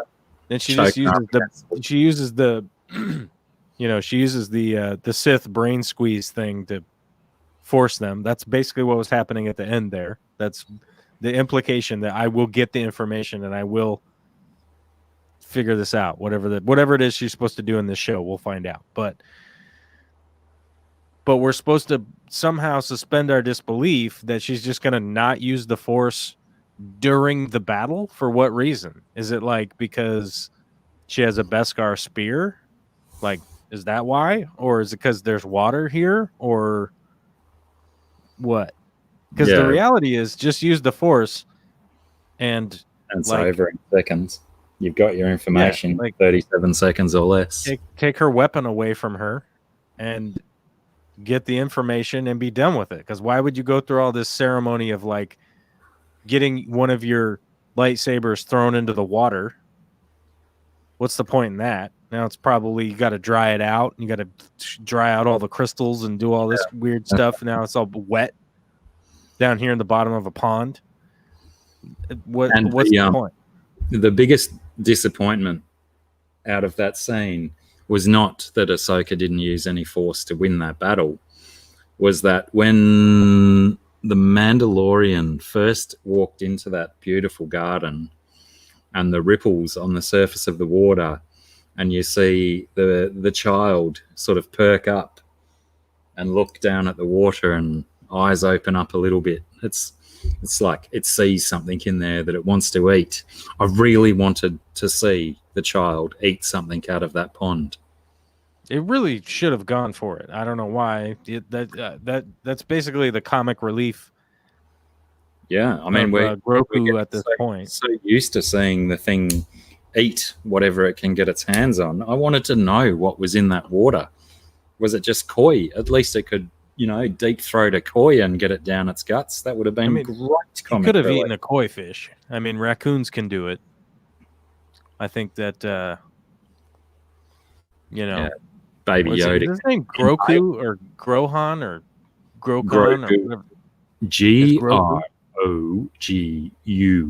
Grogu. So it's like Goku, right? So he's going to go Super Saiyan at some point in time. He's going to Kamehameha. Is that what he's going to do? I'm so glad I don't know. If he throws a fireball, I would be amazed. So glad I have no idea what you're talking about. Maybe a little bit, but maybe not a little bit. Maybe a little bit. To give a fuck. Yeah, I don't know. I mean, overall, as I've said many times before, I like the show. My main concerns are these real, what I would consider to be inconsistencies. I don't even know if it's inconsistencies, but it's like intentional stray from making sense. It's almost just like it's just like, oh, let's just do all this weird stuff and just throw it in, like as if someone else is just telling them to throw some weird crap in there. Essentially, they are making a TV show, and if they didn't put in all of this mindless nonsense to fill some time, they might as well have just made a movie. You make a 2-hour movie, but no, if you're going to commit to making 8-episode seasons of a TV show, there's going to be some filler. You have 5 directors.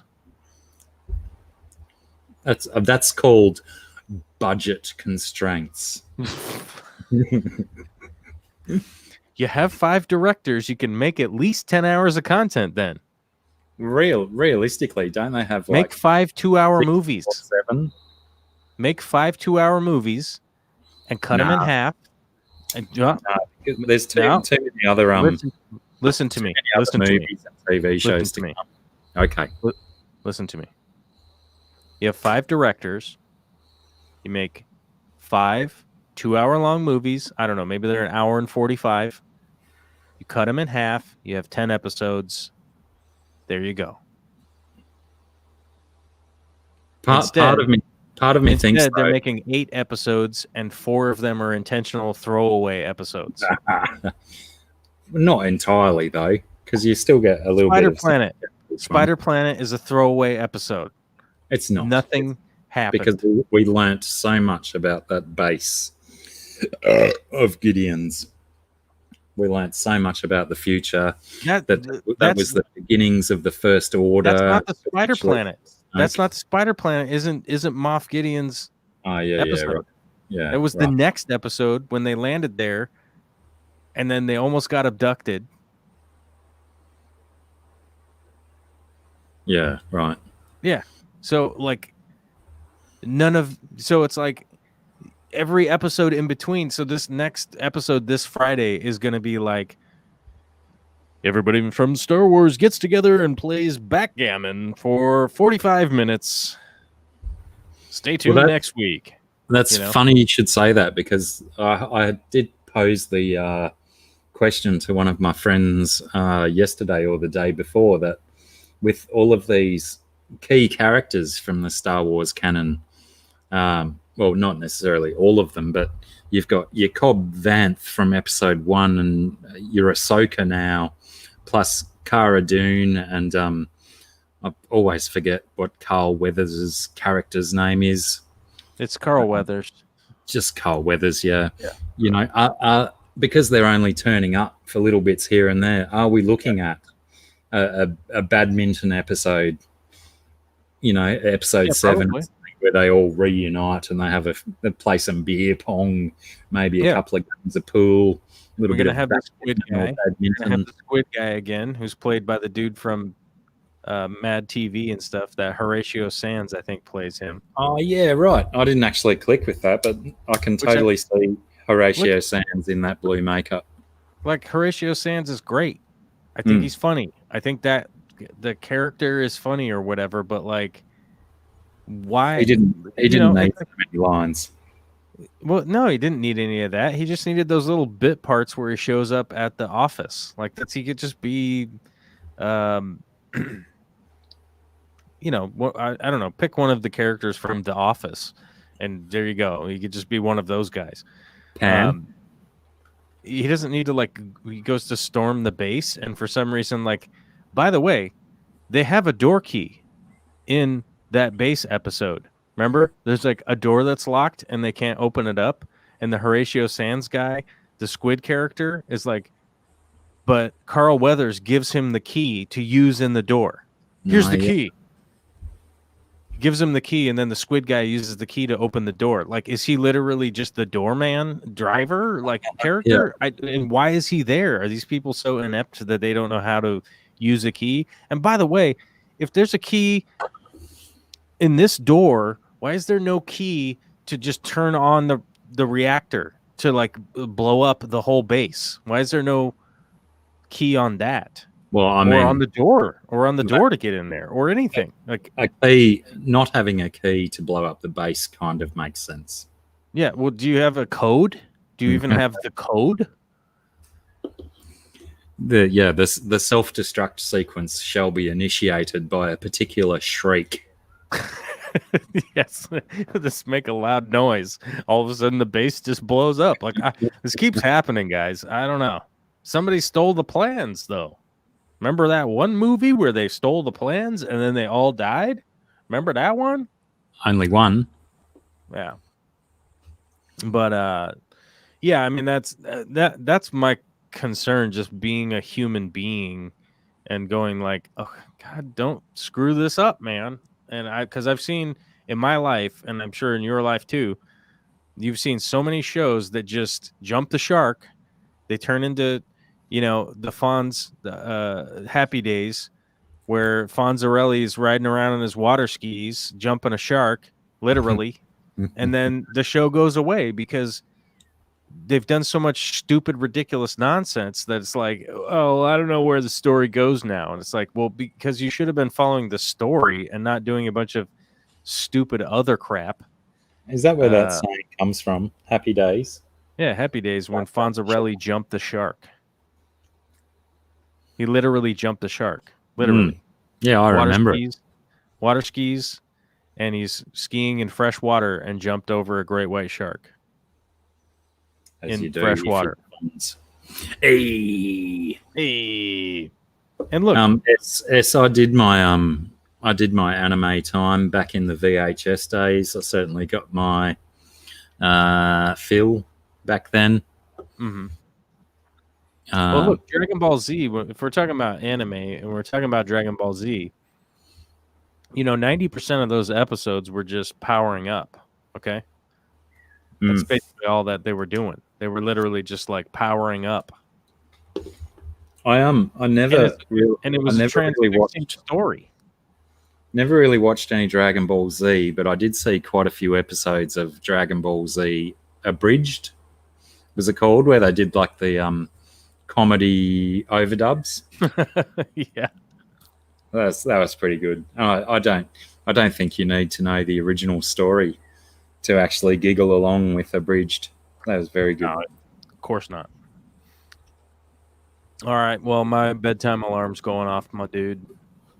All right, let's call it quits then, because I could go and do some stuff as well. I'm gonna do some sleep. Sleep sounds good. I don't think I could possibly sleep in this heat, so I might have to go and turn my air conditioning on and probably go and, maybe smoke a joint and watch some Clone Wars. Oh yeah, you could bone up on some Clone War action. Well, I've been smashing through the Clone Wars series again, which is always good. I recommend it as number one Star Wars viewing before any of the movies or anything. Watch the Clone Wars, Star Wars Rebels as well. I'm doing Rebels at the moment with my youngest son. Mm-hmm. He's not seen that yet, and it's also a fantastic series. Sometimes I get that the animation style that they use might not be to everyone's cup of tea, but the storylines are just brilliant, absolutely brilliant. Watch Clone Wars, watch Rebels, watch The Mandalorian, and try and watch The Mandalorian before next week's episode, because we're probably going to talk about it and give you spoilers and stuff. We probably will. It's going to be. It's likely. I mean, we probably should preface any discussion that we have on television show with spoiler alert, but for the 21 people that are here watching, just accept that spoilers are going to happen when me and Corvus talk about TV stuff. Right. You always got to tell people, like, it's not. We're not trying to ruin anything for you. No, we're just highlighting our enjoyment. We're just talking about stuff, and regardless of how fantastic storytellers we are, actually watching the show is going to be much, much more rewarding than just listening to us talk about minor parts of things that happened. Well, of course, you I think that the insight that we give into these shows, adds an extra element to the people's viewing anyway. So watch the show, come and listen to us talk about it, and then you'll have so much more insight. G'day, Hank. Your timing's impeccable. We're just about to go. I mean, you'll just generally be a smarter person. Indeed, just by listening to us. Yeah, exactly. What was our maximum amount of people watching today? What happened today? Did we have a lot? It looked like chat was going really slowly this week. It was. I think we certainly had less than the last 2 weeks. Huh. But I think that might have something to do with the week off. When I have the week off, I don't think that's not what it's about. They're gonna watch the replay. Yeah, I don't know. It's too hard to pick. I'm glad I don't really care about that sort of stuff. What I do care about is the people that came, the people that joined us, the people that watched and enjoyed and got involved. Humans. And those people, I have to admit, I don't know anything about S. Right? I don't. But S shows up to some of my live streams mainly because probably I was seen here. And then it was like, who's this weirdo, right? That'd be a first. And there's something about just the letter S existing in chat. It's sexy. I'm just saying it was a good choice. It was a good choice. Yeah. It was a good choice. It's standout element. Yeah. Who'd be an L? Yeah, well, nobody wants to be an L. That's ridiculous. Harsh on the drawback. I mean, you could go with a Z. You could do a Z. That'd be good.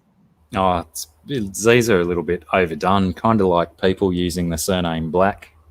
There's just too many of them out there. Sort of like people going by Corvus. Well, that's kind of original, isn't it? I don't know. Who knows at this point? There's a planet in the show. How crazy is that there's a planet Corvus in the Star Wars universe? Fishymon64, you've come along at a splendid time as well, because we're just saying goodbye to all of the viewers and thanking everyone for hanging out for so long. We've done a pretty long show today. Appreciate everyone being here. Thanks, Joel. Thanks for the Beast. The Beast. Beast is probably 3 beers deep already at a child's birthday party. I don't know who goes to birthday parties to drink, children's birthday parties to drink beer. I do, actually. Beast is the guy who does that. It's strong. So, yeah. I like it. Everyone, thanks for hanging out. We'll see you when we're looking at ya. Take care, everyone. Bye for now.